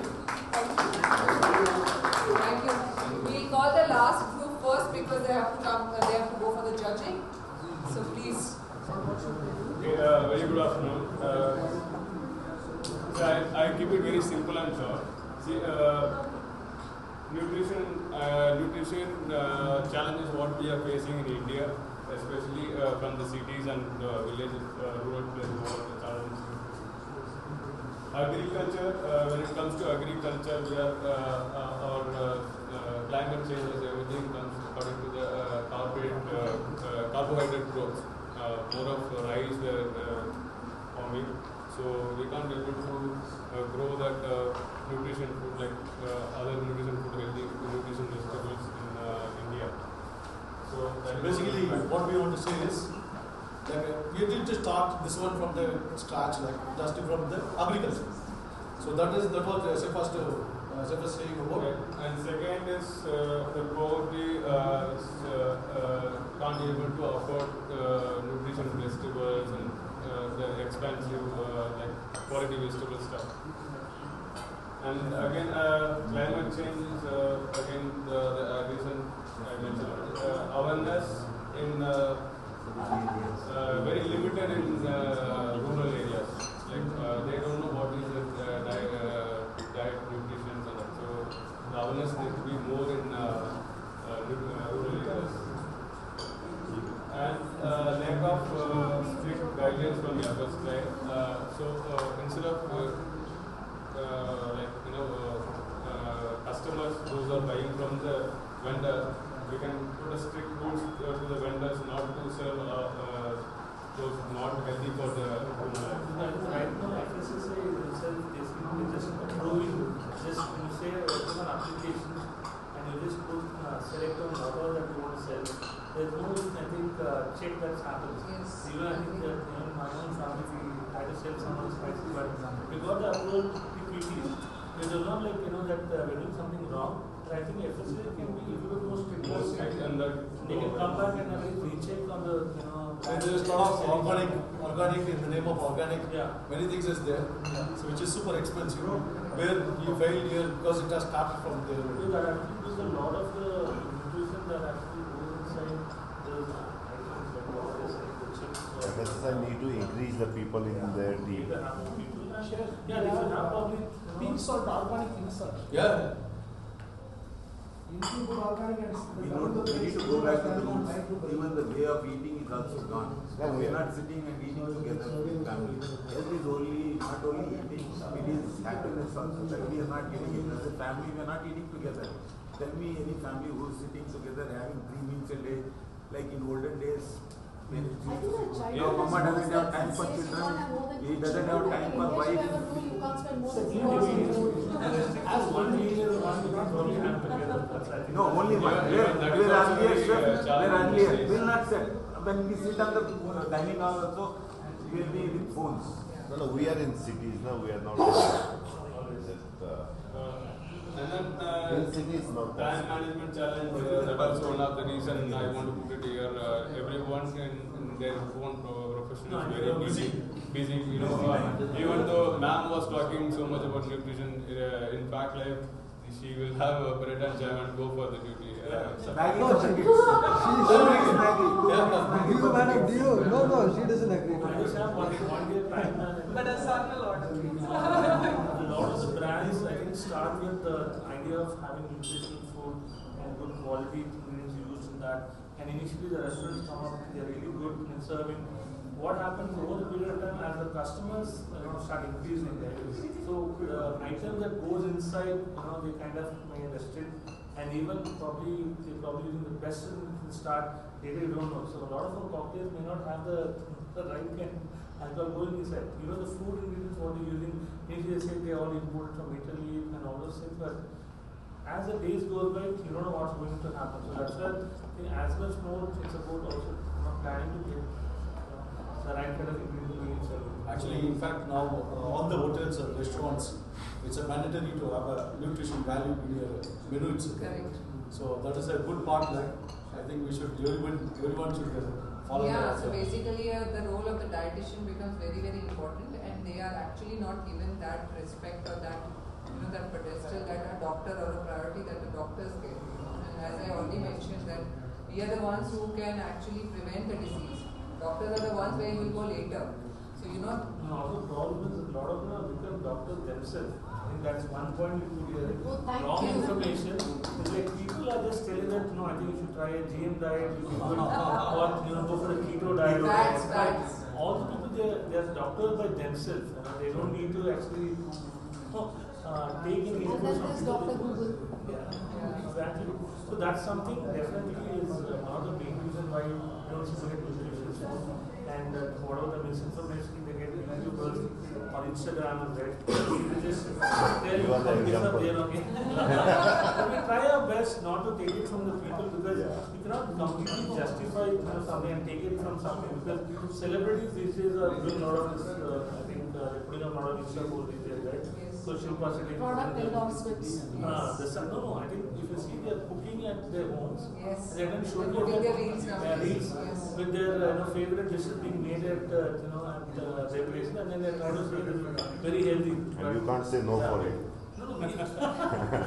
While we say we might like the celebrity, but I think we should be very careful on doing the business.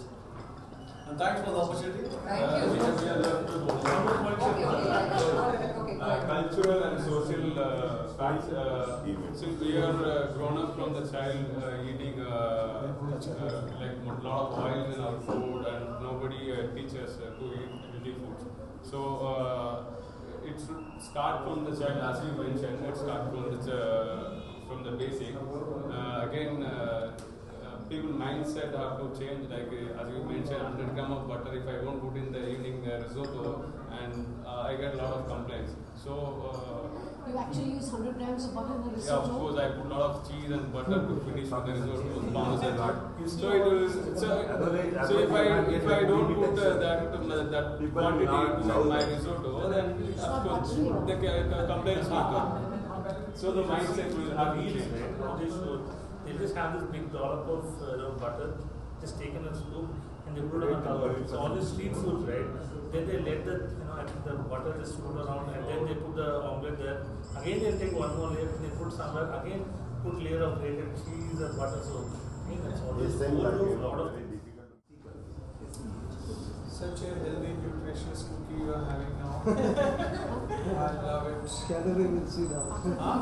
Yes, the calorific value is this. Oh my god. Less calories if you just see, but if you eat, it's a big risk. Is it groggy? You have to eat too, since you are a dietitian. Haji.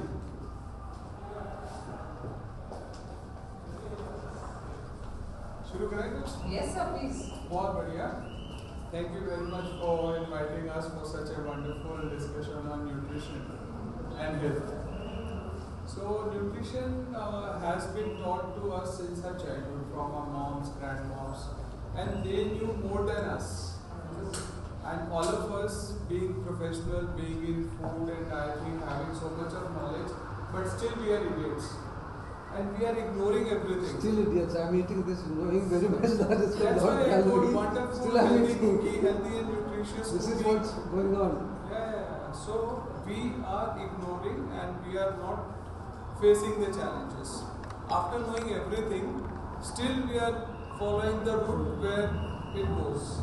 So please don't quote unquote, it's just our free opinion. So since health and nutrition is everybody's responsibility, not only your organization or the chefs or people, so everyone is eating food 4-5 times a day and everybody is so greedy and they don't have control of the time. So that's the situation. So everybody wants good looking food, tasty food. Health is not in the dictionary. So we have been talking multiple topics. So it's the first starting thing is India was always eating as per the principle of Ayurveda. So food as a medicine, and then there was no need of medicine. And every ingredient has a property. So it's a nutritional healthy property and it's a healing property or it's giving you growth, and whatever goes into the body has an impact. And it's a life-giving food that we are sustaining. And our elder generation, they used to stay 80 years, 90 years. And now, as you mentioned, that people at the age of 20 are getting heart attacks. 20, 30, 40, and there are a lot of lifestyle diseases. So the modernization is one of the major reasons. So if you go back 50, 60 years, so everybody was eating millets. So, and multigrain was food of poor and single grain was food of rich. So a person can afford rice or wheat, so he was a rich person. Whereas rest of the common people were just gathering whatever they got, 7-8 type of grains, they made a meal and they had it. Khichdi, dalia, whatever. So modernization is one, then the consumerism. So maybe 50-60 years back, there were no modern trade stores.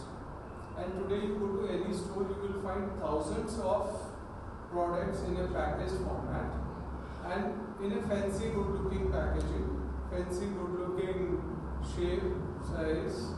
So people are attracted to that. So earlier I was just talking that we were discussing that our grandma used to eat only fruits. Now you have 50 types of juices. And we just did some symbolic pictures. 100% juice. People buy, oh, I'm buying 100% juice. But behind it's written it's only a brand name. Okay, Badam biscuit. So Badam is 0.03%. But the font of Badam on the packet is 100 times bigger than biscuit. So Badam biscuit. But people are buying, looking at it as a Badam biscuit. So most of the things are sold like that. So we need to understand from our homes, then our own lifestyle. Everybody is on phone. Everything is done on phone. Ordering food, getting food, payments, banking, school, online class, video chats, photography, Instagram, Facebook, everything is phone. So you are not even moving. Earlier, the TV used to start by going to the TV, switch on, switch off. Now you have a remote on your sofa. Fan is with remote, everything is with remote. So it's the whole thing which is intentionally done by bigger companies, bigger cartels. Very soon we'll have voice command. It's already there. Already there. Sensors are there. TV turns on with voice command? Yes, it's there. Oh my, okay. Light sensors, you walk, the lights will switch on, it will switch off after a few seconds. So it's the modernization that's resulting into all the lifestyle issues, eating habits, and people want convenience. Swiggy, Instamart, 10 minutes delivery. Blinkit, 10 minutes delivery. Earlier we used to go half a kilometer to buy half kg milk. And that too in a steel container, no packet. Now everybody wants delivery at home. So you don't walk. With mobile phone you don't speak to anyone. You don't share your knowledge. So there are hundreds of things which are unavoidable. We have to live with it. So going to a reverse cycle, it's a big exercise and everybody has to be part of it. Samosa, so you see any menu of any of these restaurants, everything is full of oil, maida, sugar, salt. These are the 4-5 ingredients which we always say in healthy life. Okay, curd, salt, sugar, flour, oil, all white things, and all fast food, every restaurant, their major 80% of ingredients are these 5-6 products. So we need to see what we are doing and knowingly we are doing it. And we are not able to avoid that. So now in today's world, everybody is awake till 12 o'clock at midnight. Maybe 50 years back, people used to wake up at 4 o'clock in the morning and 7 o'clock they go to the bed. Finish. So now you are working 24/7. Then you are eating food at different times. So you are eating food at 12 as you mentioned. फिर आपको 12 बजे भी खा रहे हैं. So whenever you are hungry, you are eating. When you are not hungry, you are eating anything. Earlier, mom used to give 3 meals: morning, lunch, and evening. No bit snacks, no cookies, no biscuit, no chips, no pastries. Now, in 5 minutes you get chips, cookies, pastries. My son just called. Mama, samosa leke aana.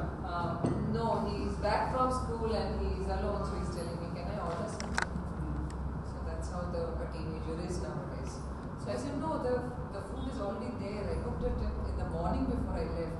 You better eat that. Like, okay, so he made faces, but that's how it is. So that's the reality. That's the reality. And if you see my son, if we have food kept there, he can cook Maggi in 5 minutes and have that as a meal rather than just opening the lid and eating the food. और बंदा उसको ignore करता है, मैं खुद बनाऊंगा. ठीक है. So with help of my 2 dear friends, we were trying to consolidate the points. So these are reality which we are knowingly keeping our eyes closed. कबूतर की तरह आँख बंद करके बैठे हैं कि ठीक है हम कहानी सुनाएंगे, कोई सुनेगा नहीं सुनेगा. कहानियों से कुछ नहीं होगा. It has to go in depth from home. And home में नहीं होगा. My mom never used to work. My father used to work. She used to cook 3 meals. Now every husband wife is working, most of them. So nobody has time to cook because their demands are high. They are more ambitious. They want to have bigger car, bigger house, bigger facilities, standard of living. So because of all those things, they are ignoring the basic requirement. Like what are they eating?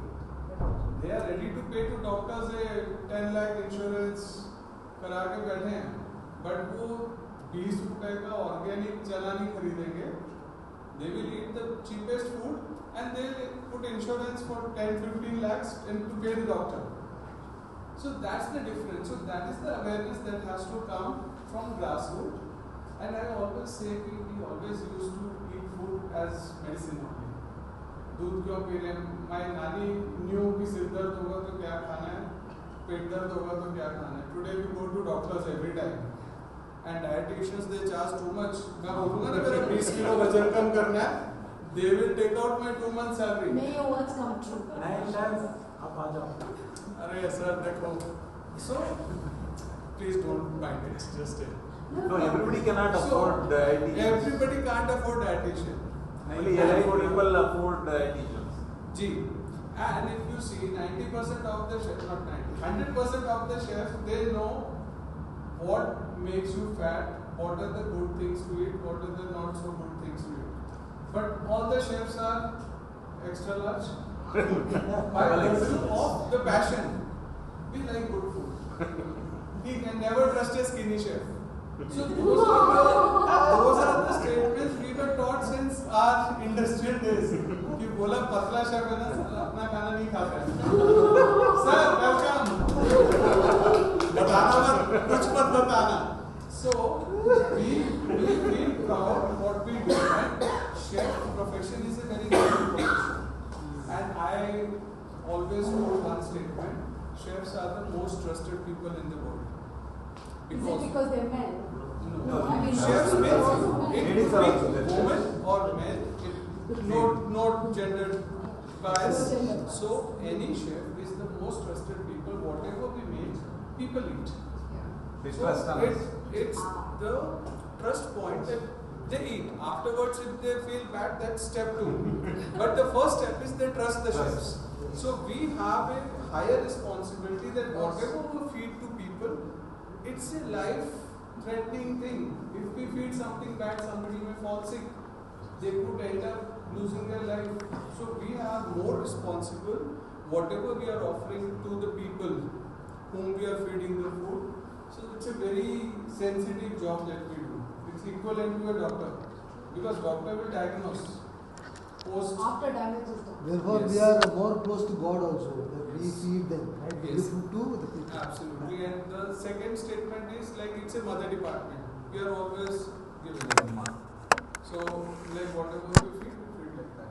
Some other points I think, so. You want even both of them to.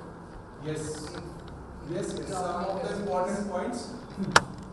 She can just take. Yeah. So as I had discussed, there should be difference between healthy and perceived healthy. A lot of multinationals, they claim that they are selling the healthy products. They write that catchy words, but actually those products are not healthy. So awareness should be there. Then government should be little more strict what they are putting in their labels. No, is it true? I have a doubt about it because we've been telling about this is not factual figure. It's wrong actually. You say the bad label, they will have something else, you know. No, they are known as health claims. No, maybe I What he's suppose saying is they will be it's all written in a brand very marketing. small little board that you are not Take the best example of that Shah Rukh Khan and all, Vimal. They can't misguide. Kesar bhara bhara dam mein, they say everybody, and everybody follows that. 100% juice. It is only a brand name. So this is, I didn't put those slides actually here, but when we talk to your students, when I showed them the sugar board, a sugar board which was all about all the fruit juices, the so-called fruit juices, okay, when I tell them turn the back and first read the ingredient, the first ingredient is water, second comes sugar, and the fruit pulp that goes into that 100 ml is only 5 to 7%. Okay, so yeah, and the sugar is higher, so the added sugars are more, and the fruit pulp is less, and then still they call it real. Okay. The brand name is real 100%. Natural, real. Yeah, and then they flavor it, and then they have flavoring agents as well. So that's basically it's all gimmicks and they're all false claims. Yeah. Then, like we were talking about, like educating college students about nutrition. But I feel we should start teaching nutrition from grassroots level, from school itself, so that like mostly children nowadays, they, as chef told, they like Maggie more, they like instant products more. So if we start teaching about those products from schools only, they'll be aware and they'll abstain from eating those products. Then commercialization, because of these multinational companies, they want to make fast money, quick money. They are just spoiling. I mean, there was a recent study done where hyper-palatable foods, right? The way food technologists are hired to make the food more tasty and crunchy and addictive, because every time you eat them, you have endorphins that release, the brain chemicals release, and the hormones change, right? So the hyper-palatable foods, what we call today, they are deliberated in a way that they must be so appetizing and palatable that you feel like eating them again because you get used to those brain chemicals changing when you eat them. The crunch, the mouthfeel, the flavor. I mean, I saw this wonderful documentary on that. Yes. Just an example is the chips. The moment you eat one, you can't stop. You want to eat the whole pack. You'll not stop till the whole pack is over. So that's what she said. And then you go back eating again because you love the feeling of such your. a way, the promotion and advertisements. And as Sir was talking about Zuba Kesri, we were also making fun of Zuba Kesri. ₹2 का गुटखा बेचने के लिए they pay lakhs and crores of rupees to film stars to sell ₹2 gutkha. And then out of that profit, they will give few lakhs to the government. Okay, you make some posters. तंबाकू खाना से सीना खराब होता है. So few posters वैसे लगाते हैं. So there is a typical cartel. Yeah, that is a and bigger the lobby. population who consumes is also not the elite. Obviously, ₹2 means it's the poor section that consumes. Correct. And I was just watching a video on Insta. The latest star, Kartik Aryan. वो burger का add कर रहा है, उससे पूछा burger खाता नहीं, I don't eat all this and he is doing add for Pepsi. So there are multiple things which is promoted in a different manner and they themselves don't follow. And the followers are who? Crores and crores of Indians who are spoiling their They themselves are not using it. G. Then one of the factor is food lobbying. So all the good products they want to make it bad so that we don't consume, and it's all interrelated. If we use their products which is not healthy, we'll end up in hospitals, we'll pay. So it's like all connected. Medical mafia will make money, all these multinationals will make money. Medical mafia is also owning the food factory. Overall, pharmaceutical companies, the food factory owned by medical mafia and the hospital is also owned by them, food factory is also all of them. So you serve unhealthy, you make the person no, there is one big fall ill mafia. and then the It's patient all goes to cycle. the hospital. And Goan food, we were talking about local food. Yes, very important. So my grandmother, so when she was there, she used to tell us, okay, you all have to drink. That time we used to drink raw milk directly from the cow. And now that is not possible because the cow only eats so many like the plastic or something, and we cannot drink that milk now. So these are and also the bacteria is involved. So the salmonella and campylobacter and the multiple hazards, including tuberculosis, right? The bacterial tuberculosis, whatever it is, these bacteria, obviously, at least I know that. It's not safe to drink raw milk. But earlier it was not. Earlier time. So that time itself they used to have. Our grandma's time. Grandma's time. Now they cannot. Because these bacteria and microbes also. No, those microbes could have been there, but because the immunity Antibodies. it was not affecting them. We used to produce antibodies. Our food was. It wasn't affecting them. Those are bacteria. Also, there is a relationship. The relationship between you and your cattle, because that's yours, and the exchange of bacteria that happens when you are actually loving and your cattle and all that, and then even when you are milking the cattle. Okay, and that is all again a natural process when the the cow is going to be pregnant and all that. That is all very natural. Here they are being injected with hormones and the way they are milked and all that. All that has created a kind of a very big hormonal imbalance nowadays. So what milk that we are consuming is a mix of we don't know how many cows and what we call it a standardized milk. It's not even a cow's milk, maybe it's a mix of cow and buffalo and so of course that's harming us, and that is the reason why earlier people used to drink a liter of milk and still stay healthy, and now we are trying to go towards veganism because we can't digest it. People used to drink water from tap. And that was important. So drinking water from tap. Correct. From the well. Yeah. Today if you take normal water, नहीं बिस्लरी पीना है, RO water लगाना है. Water also boil and drink. RO को भी boil करते हैं. So whatever products we are getting. Sorry to interrupt. But sir, RO water is very bad. We have papers to say that reverse osmosis removes all the minerals. RO water is not good, but people are preferring RO water. So there are so many things which we are knowingly doing. Whatever you get in the market is unhealthy. Whatever package you get is unhealthy. So how do we get? But I think we are like 15 people here, and we are all talking about what are the problems, right? Yes. We know the solutions. Yes. But we need to come up with something where at least us together can teach like 15 to 1500 to then 15,000. You have my support. We've done a lot of live sessions. Yeah. So we can do that, and we should get together. We all have knowledge, and all of us have good amount of knowledge. We're all experts.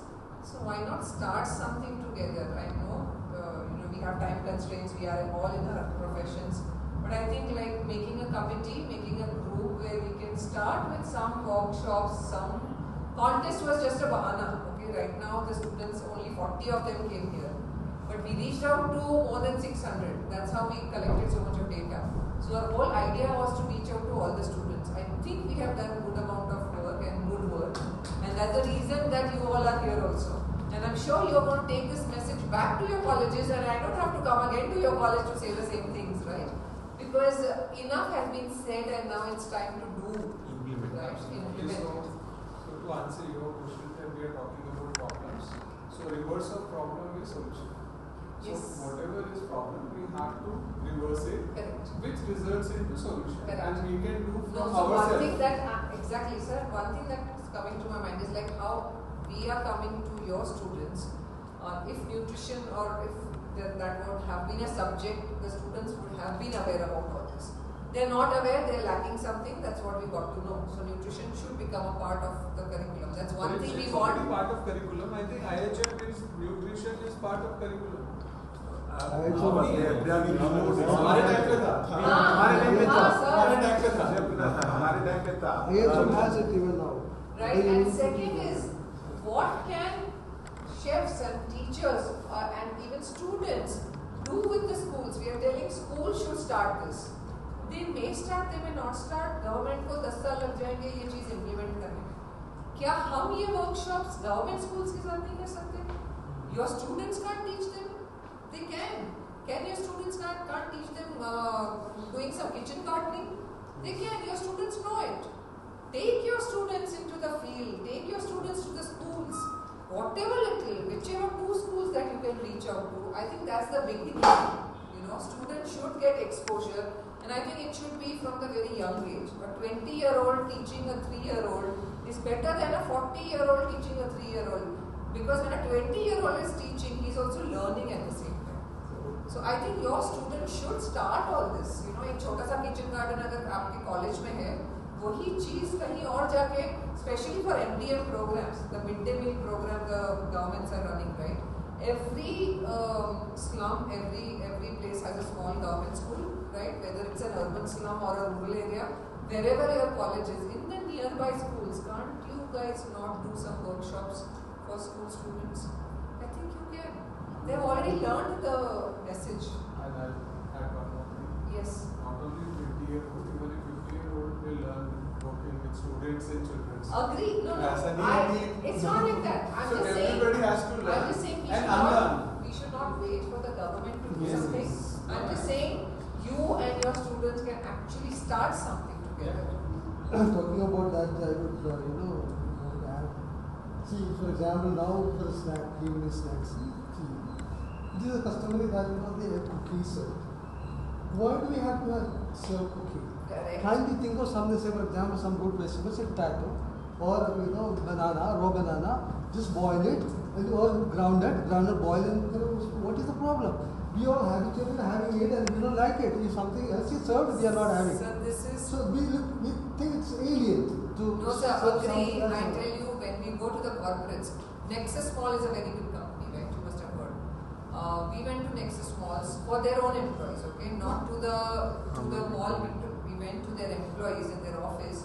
We did this one nutrition talk. The next time we went there, we just gave them a few suggestions. That when I was talking and when the employees were sitting, what is the first thing they served was cookies. What was there in a glass? Some chocolates. Okay, and then they served us tea and coffee. I said, do you think after the talk, do you think any of these things are healthy? They said, no, what should we do? So I said, instead of this, why not serve just a banana? Can't you afford a banana? And they were like, yes. And they started this Fruit Friday, okay, in their office. Every Friday evening, they used to gather the employees and do some party. They started with cutting fruits, making a fruit party. Now the employees wait for that Friday because they got used to that Fruit Friday. So I think this is just a small thing. They stop the vending machines. No tea, coffee in their office. They have their cooks or whosoever the helpers making only buttermilk for the guest. That is all that is served. Very simple things. So What something about like this, sir, I want to come for the hotel industry. Every room that you check in, you have fruits, then you have some nuts, I think they are there. And if it's a local, normal, not a 3-star, 4-star, they have biscuits, they will have aerated drinks, they will have all that served, and chips. It's a 10 rupee complimentary, 20 rupee budget. Not required, no, so that's what? It's a mindset. It's a mindset. Yes. It's not their product.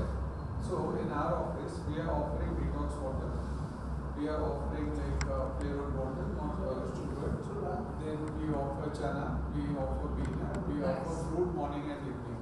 So we don't offer all these chips, chocolates and all of the things. Even in snacks we offer snacks. So there are like 20-30% of people who are kya mufli bula rahe hain. But there are people who are more happy. Correct. So peanut has more nutrition than any other product. And I think it's again a mindset that changes. It takes time. Becomes a habit. But it takes generations to change. It's not a one-day story. It takes generation to change, and I think we should conclude it's a never-ending topic. And life and nutrition, you can add one more point which we're talking about. The bigger companies offering unsafe food. Yes. Usually they pay these people, the SSI people, and they keep on Corruption. the corruption that is going on. Food corruption, food frauds. Yes. So and then they come with a brand saying that whole wheat bread, which is not actually a whole wheat bread. It's a caramel color. So same. Yes, so that awareness actually has to come. And I think that comes if you teach, as you mentioned, that you have to start very early in life. Then I think even the kids will turn the package, read it, understand this is not correct for them and make healthier choices. We need to educate the parents also, not only parents. Yeah. What is the crow do that? What is the word symbolizes? ये है कि sir कबूतर की तरह आँख बंद करने से कबूतर की तरह आँख बंद करने से खतरा दूर नहीं होगा ये उसका सिंबल था एंड दिस इज अच्छा ग्रुप फोटो शशि मेरे हमारा ग्रुप का फोटो शशि सर प्लीज हमारा फोन पता नहीं कहाँ वहाँ पे है आप अपने फोन से ले लो थैंक यू जी and please forgive me if I have hurt somebody नहीं सर आप नहीं होगा don't mind This talk. First of all, I would like to thank the Arogya World team who gave us all this opportunity on the stage to talk about nutrition and come out with what we have to say. Second is, I would like to thank the academicians who are here, who definitely bring this in our curriculum, or if not anything, we would have to take it as a pep talk in every class we go and speak a bit about it, rather than, see, we have it in our syllabus. Syllabus is overboard and we would not focus so much. So every class, if we talk a bit, it will be like a reflex and it will be taken down through generations. And when we speak, somewhere they are going to relate. And I would like to thank the dietitians and the chefs, okay, who are here to support us, guide us, and I hope, okay, this will be brought into the stream. Okay, this is my thanking note for all. And when we were discussing about the nutrition problem, we identified three, that is malnutrition, undernutrition and overnutrition. Malnutrition is something like overwasting or stunting and so many things that we have already learned during our young age. Undernutrition is access to food. When we go to the rural places, they do not have proper access to healthier food. They are again depending on the carbs, okay, more on the carbs or any small amount of vegetables or meat that they get. But whereas when it comes to urban cities, we are overnutrition where we are eating excess. Okay, because we talk about 3-time meal, but we eat more than 6 times in a day. Okay, and when you go as a sick person, they ask us to divide the meal and eat it 5 times. But when we divide the meal, we do not know the portion that we are taking. The intake is much more than what we need to take. Myself being diabetic, I went to nutritionists, they asked me to divide the meal 5 times in a day and eat. But later, within a span of 3 months, I had put 10 kgs overweight. That is because I was not told how much to divide, what to divide, and I ate more. Okay, and I was given medicine in between few intervals. So I thought, okay, this medicine was to cut down on my acidity and so on. So I did this one. So what happens is overnutrition. See, because we have the power of money, we have the choice of fast food, we have the choice of junk food. Okay, we are eating much and we do not know, and these are giving rise to a lot of health-related problems, that is non-communicable disease, hypertension, diabetes, and all this, and heart-related issues also. So we have listed about this. Then next is lack of awareness, basic awareness about the food that we eat, the food pyramid, the 5 basic nutrients that is lacking in our food. We eat high carb food, okay, and the protein or other vitamins and minerals are very less in our food. So here I have come up with MRP. MRP is milk and milk products. Okay, and let it be an egg there. So here we were discussing about why milk and milk products are not healthy as what our ancestors ate. Okay, the reason is, see, if I am committed to serve 10 liters of milk, okay, I am injecting the cow one. Second is I am over milking, wherein the milk has blood and pus. Okay, because I am trying to take excess milk, so milk is contaminated. Okay, and it is only human beings who drinks milk from another animal. Okay, there is no other animal drinking milk. So that is why I support veganism, and I am for this. Second is R is refined product. Anything having this refined, okay, we need to avoid, because they are taken through multiple systems, or they are taken to multiple chemicals to refine them, and all the most of the nutrients, that is more than 85% of the nutrients are missing in it, or it is destroyed. And P is processed food or products. Okay, anything. See, now Lysias sells that their meat is fresh and hygienic, but it is still processed. They dip it in certain chemicals, which is bad for our health. See, our body has its own immune system, but it cannot identify them, okay, and it is not throwing it back. So all these toxins are getting accumulated in it. So we need to give proper awareness. Okay, we need to take this out from the grassroots level, like how we have sugar tax. I think people who are manufacturing this or who are trying to bring this to the society, they should be taxed. Okay, they should be paying huge amount, not the public who are suffering from it. Okay, but what happens? I suffer, I go to hospital, I am charged huge. You are on my medical bill, the taxes are huge here. Okay, next is the financial barriers. These days, healthy food. Let me take the example of salt. Like I get a table salt, which is not actually a salt, okay, wherein water is purified, the residues got from that should go back into the sea. But here we say iodine is added, this is added, and then I think just one salt is good in the market, packaged salt, that is Tata Light, because in place of sodium they are replacing it with potassium. Okay. Apart from that, it is best to have the rock salt or the sea salt. See, now sea salt, why we don't use is, the moment we crush it, it will start getting moisture. The moisture comes from magnesium that is present in it. Okay, but when it comes to usage, okay, the powdered salt or the refined salt is much more easier because it is not sticky or thing, but it is totally against our health condition. Here, when we add that, we don't get to know the taste. The taste buds are spoiled in course of time, and the amount of salt that we are consuming is also too high. Yes, ma'am. Please, can you also tell me what about the iodization? Sea salt is. Ma'am, I'll come to it. Like when it comes to iodization, okay, we need the problem of iodine is not much faced in the lower plateau of India. Okay, here we might find it somewhere towards Meghalaya, Assam, and these belts. Okay, one.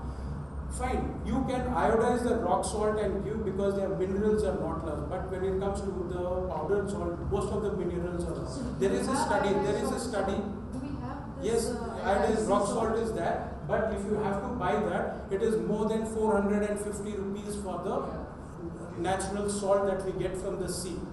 The natural salt that we get from the sea is more than 348 rupees. That is Kaya's salt we get. Okay, but it is not iodized. Yes, ma'am? That's a brand. That's a brand. Okay, if not, they are very expensive. See, there is a study done in a prison during World War II. There was a doctor. Okay, many patients used to go to this doctor, and doctor used to go into his kitchen and add 2 pins of salt, that was rock salt that was available. People used to drink that and come back, and they used to thank the doctor, you have a miracle in your water.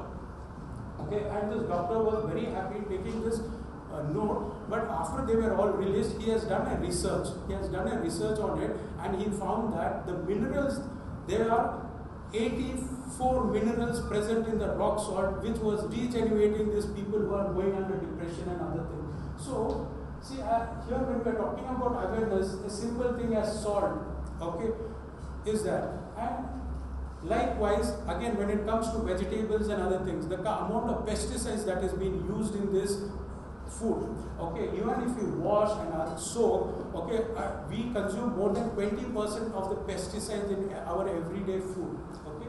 So what is happening is, all these toxins are there in our body, it is not taken out, and this is leading to many other problems. So here, when we are talking about awareness, we need to go from the grassroots level, which is already been told that, okay, from farm to fork and other things. But here what happens is the farmers do not have that power of, hiring somebody to spray the medicine. So what he does, he puts his own chemical in his sprays, but he does not know how much he is using and how harmful it is to the society. Then next is we are talking about aggressive marketing by various brands, particularly the sugary drink, breakfast cereals, the nutritional drink. Okay, they are selling their products in the market, okay, at a very premium price. And today, even if you go, if I take my son to even a sports club, you'll find all this drink and they are sold at 40 rupees, 50 rupees. It is all flavored liquid with high content of sugar. Sugar can be marketed in 265 different names, okay, which we are not aware. Even I am trying to read this, turn the label, but I am not able to read this label, okay. So this is the problem. And there is a lot of misinformation that is spread in the social media. Okay, the social media should also be fined or charged for misinterpreting this, because many of us today, after COVID, we all have good phones wherein we are connected to social media. If I go to my house, okay, my mother would not be knowing that I have entered the house, she will still be watching something there. Okay, so this is the state. So here we need to get the right information into the public. Then lack of education and information. Like, see, I have been studying, okay, every day I listen to 1 hour podcast on health. Okay, this is where I have got all this information. Till last year, I was zero with the information. Let me tell you, I had zero information. Last year, I had to go through my heart surgery. I had my open heart. The day I went into hospital, okay, that is when the entire family went into trauma. Okay, and when I read, I know that whether I will come out alive or no. Second is, after I came, I wanted to know about the grafting. The grafting says 8 years and 12 years. Okay, open grafting has a lifespan of 8 years. Many of us don't know, and I was not aware. So after that, I am learning to keep myself fit. Okay, it is to keep myself fit. So likewise, okay, that is where a lot of information started flowing into me, and that is how I am able to speak today in front of all. So lack of education and information, that are kind of an awareness. So there are nice podcasts. See, after 2021, after the COVID, there are a lot of research materials which is available on the internet, and there are a lot of dietitians, there are a lot of doctors, there are a lot of people who want to contribute back to the society. You get good information. I think if that can be collected and channelized through certain way, it will help. Now, when it comes to the role of hotel industry, okay, as a chef, not only giving food, see, everybody are coming for good food, but they are not coming for quality food. We need to create that awareness. Okay, like we have chef special or menu for the day or so, we should put something on the board and give that nutritional information or create certain awareness among the guests as well, so that they will slowly start thinking in these directions. Okay, rather than trying to take out all the ingredients from my fridge because it is going to spoil, I am going to create a chef special and throw it on the table. No, that should not be the purpose. Then about awareness about balanced meal, eating food, okay, eat food as medicine. Let me first tell, most of us, 90% of the illness is because, one is we need to understand the circadian rhythm. Okay, eat after 6 o'clock and finish your meal before 6 o'clock. That is when there is a broad day. After that, melatonin starts setting in, and see, there is a nerve which goes from your brain to your gut. Okay, so it senses everything. So what we eat, it takes at least 20 minutes for it to sense, okay, and give the right information, whether you are full, whether you have to consume more, and so on. But what we do is we finish our meal before 20 minutes. Okay, so we need to give enough time to eat. We need to teach people about the dining etiquette. We have lost this dining etiquette. We never pray the food.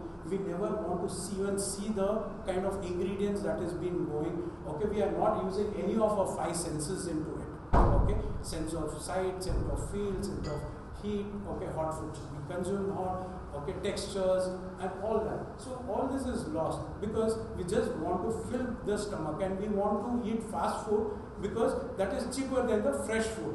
And today with technology, we are trying to preserve food, particularly refrigerators. Earlier, one small refrigerator used to be. Today, side-by-side door with 360 liters is also small. Okay, so why? Any food that spoils is fresh. So keep it out before it spoils, consume. If not, you throw it. Okay, that should be the way of handling food. Next is dietary information and innovative practices. We need to see there are a lot of new products coming up, new thing. We need to, sit together on the table, okay, channelize it, come up with a lot of innovations, bring this knowledge out to the market and spread the awareness among people. And social media needs to be cautioned, or they also have to work cautiously. Here they need to do the fact check before putting something. And many a time what we do is, okay, we just take some message, we like it, we just send it.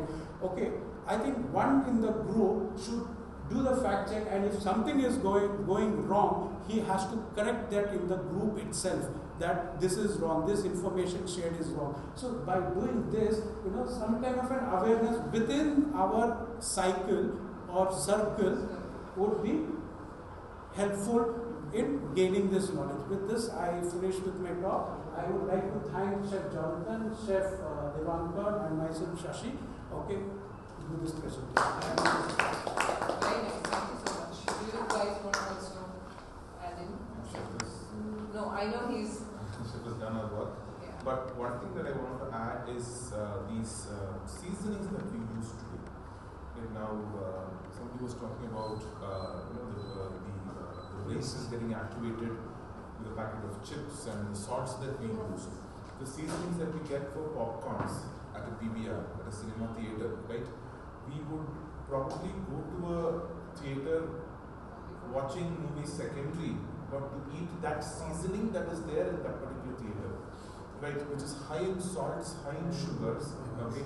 And then, they say you get it unlimited, right? So when that is there, then you try to go back to it again and small, 450 large. yes, and 550 unlimited, right? So now you somewhere tend to go to that line and stand there because you think that okay, I'm getting so much for 550, okay, but not knowing that you'll end up paying a doctor 10 times more than this these seasonings and flavors. So that is also taking up number one the markets at a different stage.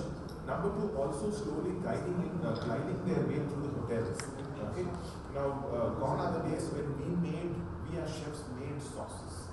In are the days when we get in ready-made sauces. I just have to boil pasta, open that sauce, toss it, and I probably get a MasterChef tag on my coat. So that is where we are gliding through. Wherein me buying the best of tomatoes, doing the right way, and adding the right ingredients is not done anymore. Right? Convenience is not just at homes. Convenience also come to hotels. Convenience has also come to education. Convenience has also come to hospitals. A lot of things where convenience is coming. It's not just on the shelves anymore. Yeah. I'll just tell you, my father was a cancer patient. He just passed away a few months back. But all these 4 years that I used to take him to Apollo for the cancer treatment, I used to be there the whole day. And then I couldn't carry my dabba, so I had to hit the canteen and eat whatever was available. what is served it at Apollo Canteen is samosas and bhajis and pakoras. Airports? Yeah. So I mean, the patient is there. The patient, though, thankfully is getting khichdi and dal and rice and all that. But the patient's family is eating all the junk. And finally, we will land up in the hospital one day. That's what I used to think. It's so very important that these hospitals also should be taught, that the canteen food served is completely unhealthy. They have Thank you so much. This was truly very insightful. I thought this would become very boring, and I didn't, feel that you guys would take so long. But I think we made it quite interesting. Everybody got involved. We've got some great opinions, a lot of solutions. We discussed a lot of problems. All of us, I think, are on the same page now, that we understand what is the problem and what can be done. And we will definitely come again. Maybe we will connect again, maybe over WhatsApp. That's the easiest way to connect. Make a WhatsApp group and then, exchange ideas and see how we can work together. So the whole idea was to collaborate and exchange ideas, and thank you all for that.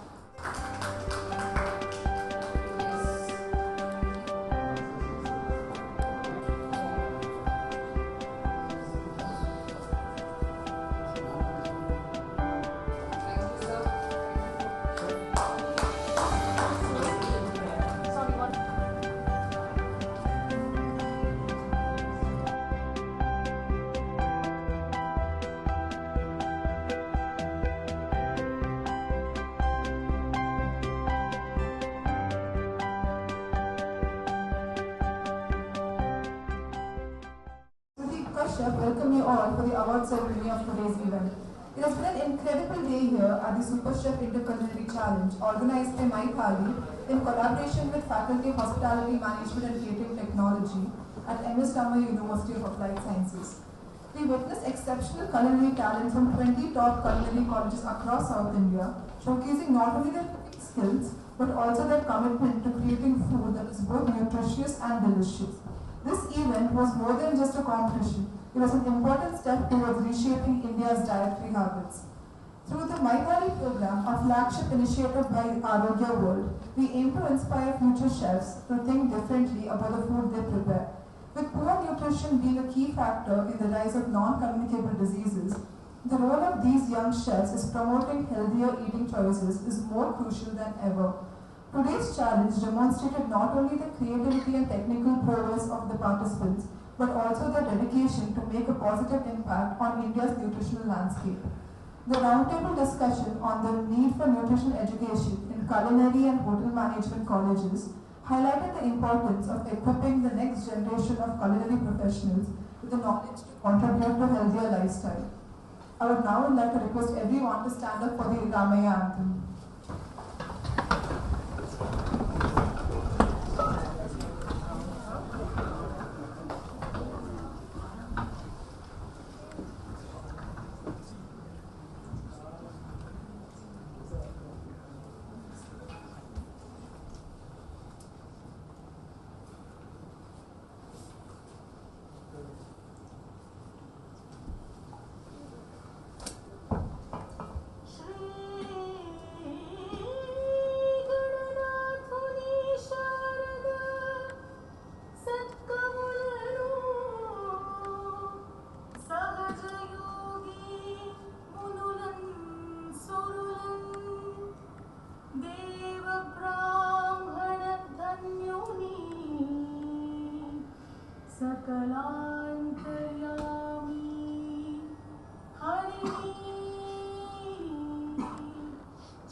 साधनं क्षेत्रविदुः प्रतिभय साधने model स्फूर्तिय केन्द्रविदुः अज्ञानद कत्तले निर्गुम सज्ञानद सूर्यನ ರಶ್ಮಿದು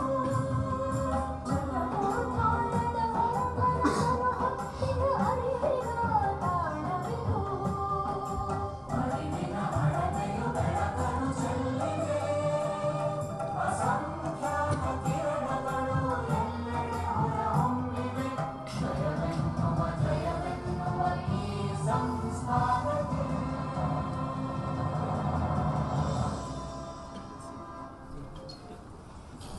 Thank you so much.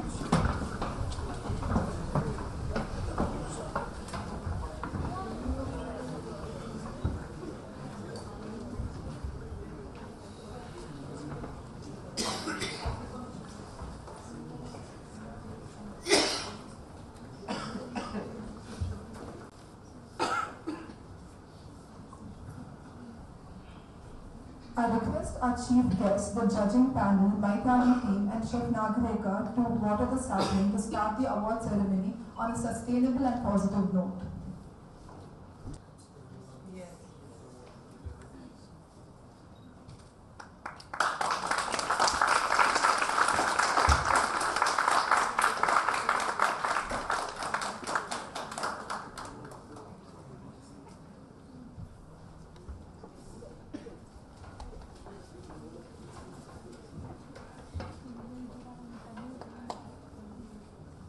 I would like to call upon our Chef Nagareka Palli, the Professor of Food and Beverage Department, to give the welcome speech.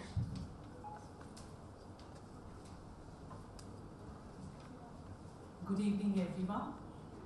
As we come to the end of an exciting day, which saw our young, enthusiastic, budding chefs displaying creativity and a healthy spirit of competition.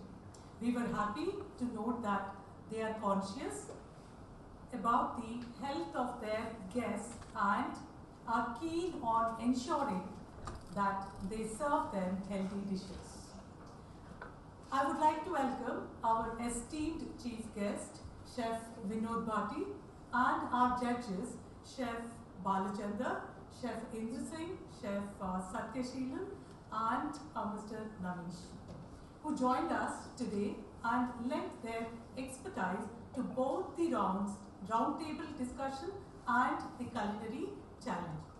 We welcome the esteemed members of the roundtable discussion who shared their perspective on the nutritional aspects in culinary education. And we welcome all participants who have worked hard throughout the day. Your dedication and enthusiasm have made this event truly special.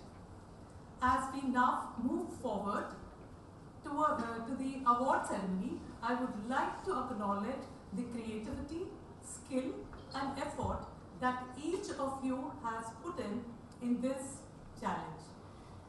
Regardless of the results, each participant has demonstrated exceptional talent today. Congratulations in advance to the winners.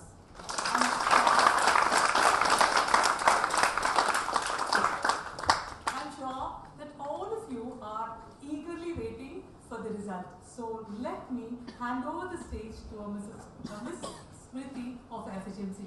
Thank you.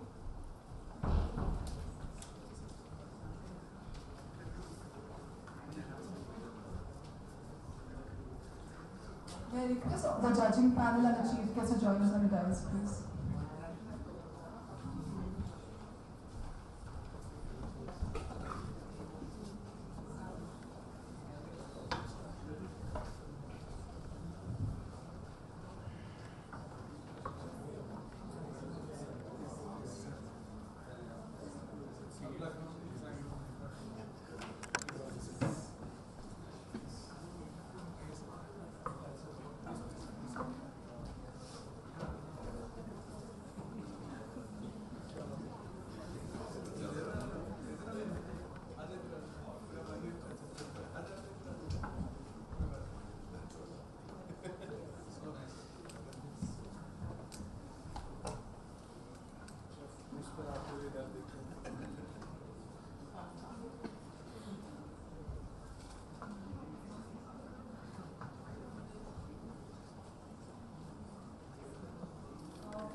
memento for all the judges.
We are grateful to our judging panel for taking time out of their busy schedule and providing us with their expertise and insightful evaluations today. First, we have Mr. Nameesh N Rajamane, a prominent food blogger whose passion for food and keen insights have made him a trusted voice in the culinary world. We welcome you, sir.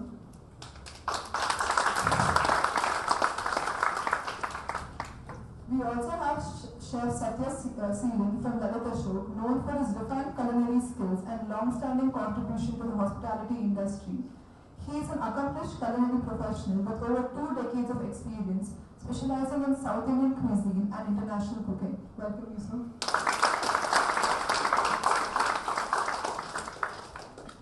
Finally, we have Chef Indra Singh and Chef Balachandar from Bengaluru, whose innovative approach to luxury dining continues to set new benchmarks in the culinary scene. Thank you so much for having us.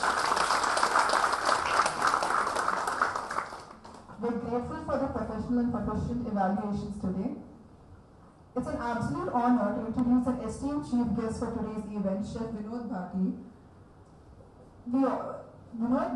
Chef Vinod Bhati, who is a part of today's roundtable, he is currently associated with IKEA India Private Limited as a range and supply leader, responsible for planning and developing IKEA's food range in India.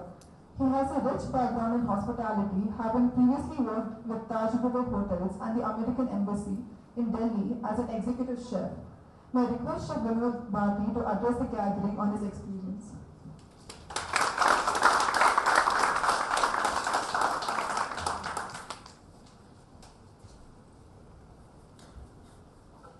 Good evening, everyone. How are you feeling today? Good? Exhausted? Powerful? Tired? Okay. So first of all, I'm happy to be here and thank you to the Faculty of Hospitality, Ramaya University. And I've been associated here for many years now, and also the team of Arogya World and all the faculty members of different colleges and all the students who have come from across the different cities of South India. So it's a wonderful platform, and I myself, I always feel happy coming to college to bring my childhood and my studenthood. So I see myself as a student when I come to college. और मुझे teacher से सबसे डर लगता है, अभी भी लगता है. So that's the kind of feeling we have, and I think today's students also, you are going to become the future managers, chefs and entrepreneurs of the world in the coming next 5, 10, 15 years. So there are a lot of things and a lot of stakes at you, on your shoulders in the coming time. So everyone has its own place at different point of time. Maybe 20, 30 years we were like you, and we were like headless chicken. We didn't know many things. But in today's world, there's a lot of new platforms, lot of new organizations supporting you, helping you, nurturing you. So everyone has their chance to learn, unlearn, and get a pace with the current running trend. So this is a platform, and I think you need to participate in all the events whichever comes across within your study period, within 3-4 years. So that will make you more stronger, more knowledgeable. And today I would request like students from different colleges meet each other, become friends of each other, so that after 5-10 years when you meet, you are working in different hotels, different industries, maybe airline industry, retail industry. So you will be friends, and one new friend is always good. So add as many friends and have a great life, and best of luck to all of you. Thank you.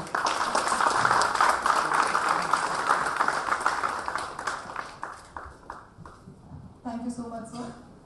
Now, as we come to the conclusion of this exciting day, it's time to recognize the outstanding performances and award those who truly stood out. Let's celebrate the skill, passion, and innovative thinking that was on full display today.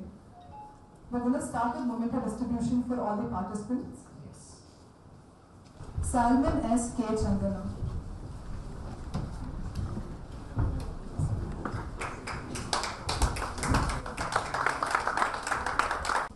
Alati. Muitos.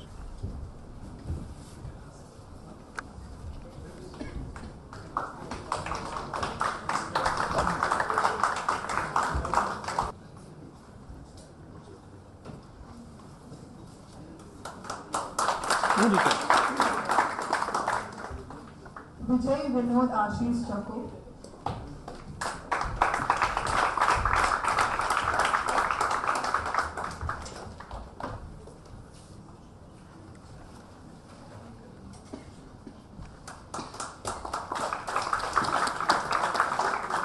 Sai Karnataka Pranav Joshi.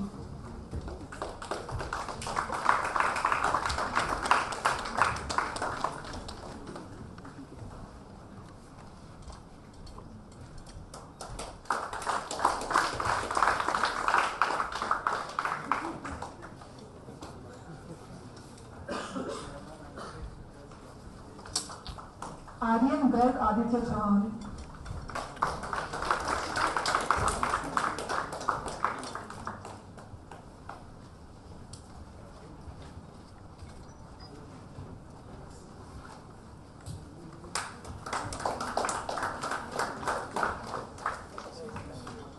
Karatika R. VK.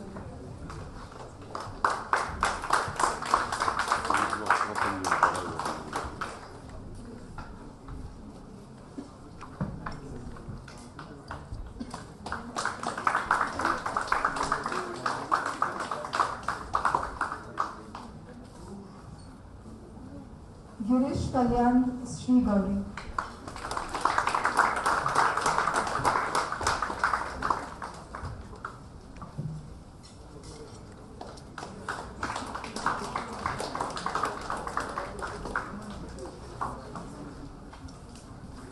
Gokuraju Mohana Karim Gurbakshan.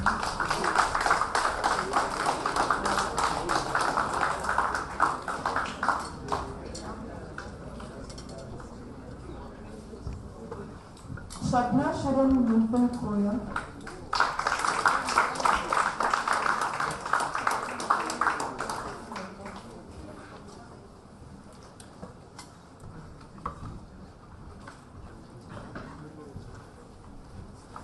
Harshini Prabhu Aisha.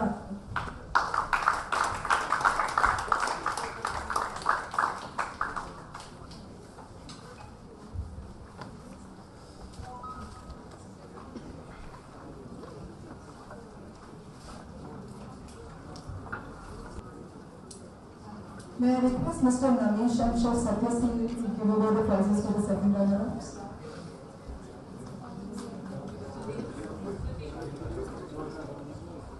Okay, namaskar all. So it was a very fantastic evening, and for the whole day it was very great to have such a wonderful team, and you guys were creating wonders in the kitchen line. So I learned many things from you guys, seriously. So you guys are top notch, you guys are very creativity, you guys are really beautiful presentations overall, and each and every participant as a winner line. So there'll be, it's not like winner or runner up, something like that. So everybody did a good job, but this is something like we need to decide. So in the race, like, so that's the reason we are announcing the runner up now. From my side as well, I think thanks to all of you, Spirit did a very good job, and most of you I think seem to have a lot of innovative skills. You seem to have mixed the ingredients pretty well, and presentation wise I think I know a lot of you are inspired the Instagram reels, but you seem to have done a very good job, and a lot of the learnings that Chef Sathya shared, I hope you guys can take it up, because it was definitely a learning experience.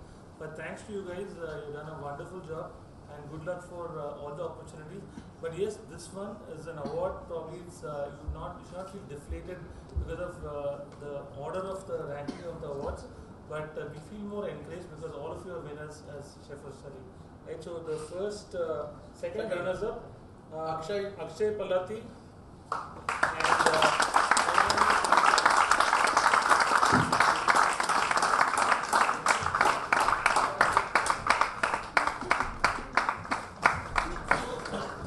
Pavani Sarthi and Akshay Palati are the second runner-ups for today's event.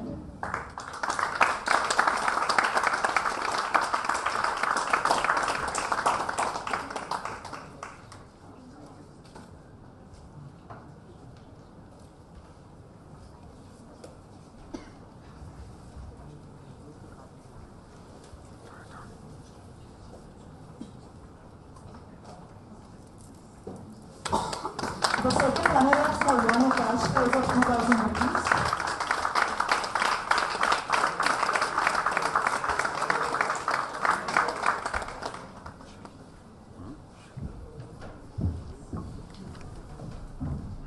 Congratulations, IHL Goa.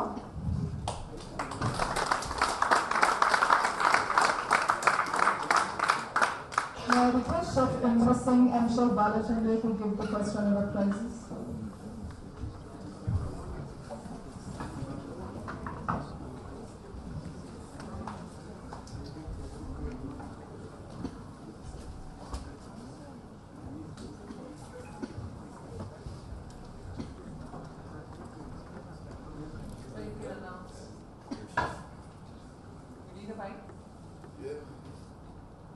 So, very good evening to all of you.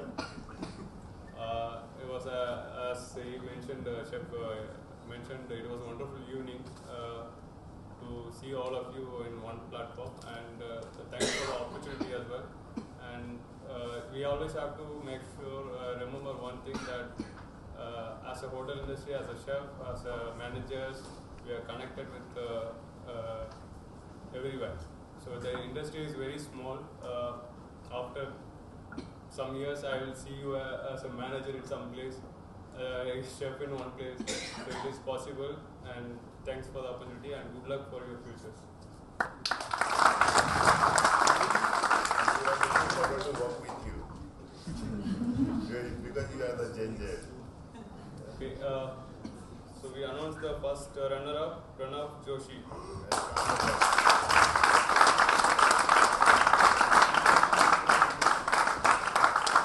Karnataka, Pranav Joshi, BM Sagarkar, Goa. Congratulations.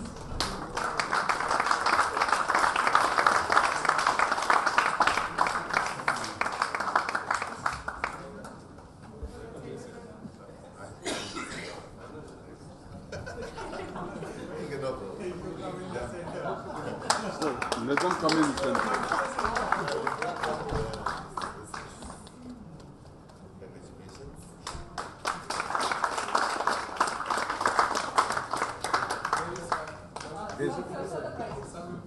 Oh.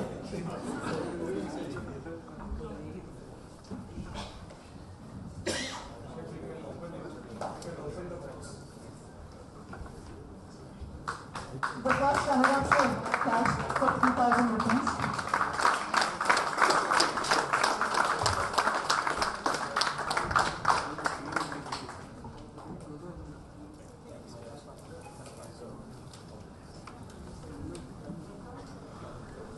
I request our chief guest, Chef Vinod Bhatia, to give away the prizes for the winner.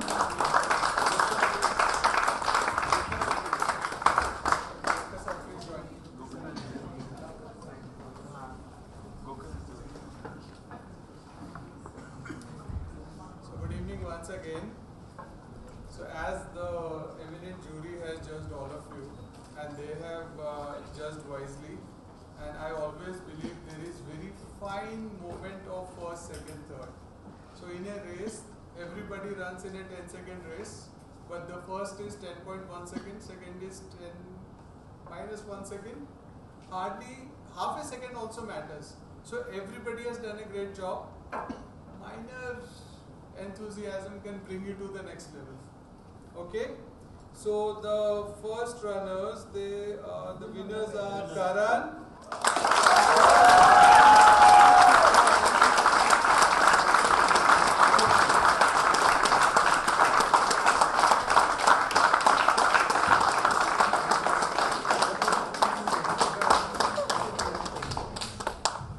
Gokraju Mohana Karan Gopni, MS Rama University of Applied Sciences.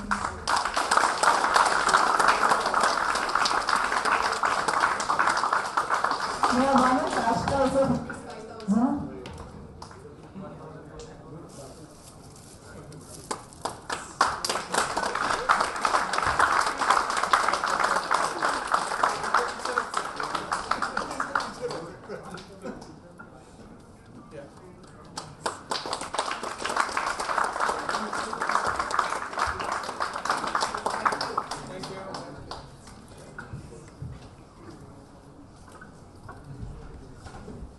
Congratulations everyone.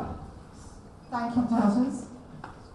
May I request Ms. Lakshmi Padma Priya, content lead from MyThali's to deliver the vote of thanks.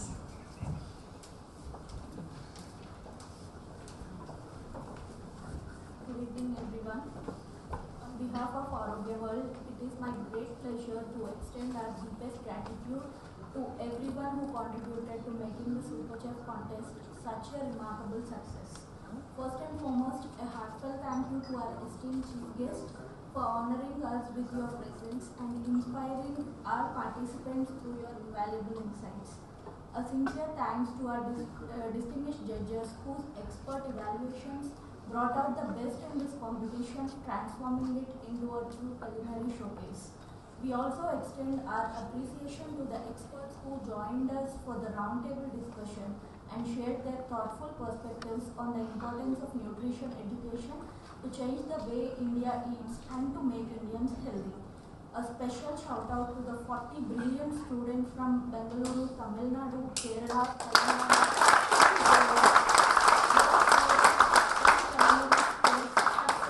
benchmarks, and we are deeply impressed by your passion and talent. Last but certainly not least, a huge thank you to MS Ramaya University of Applied Sciences. Your support and collaboration have been invaluable in ensuring the success of this contest. We are incredibly grateful to each and every one of you and look forward to many more exciting events like this in the future.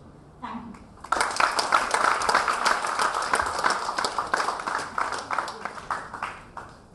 Thank you, ma'am. I request everyone to stand up for the national anthem.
Wait.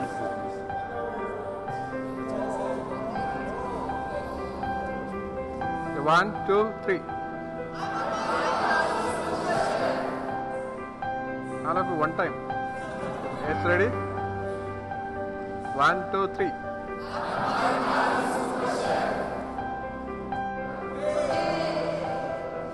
One, two, three.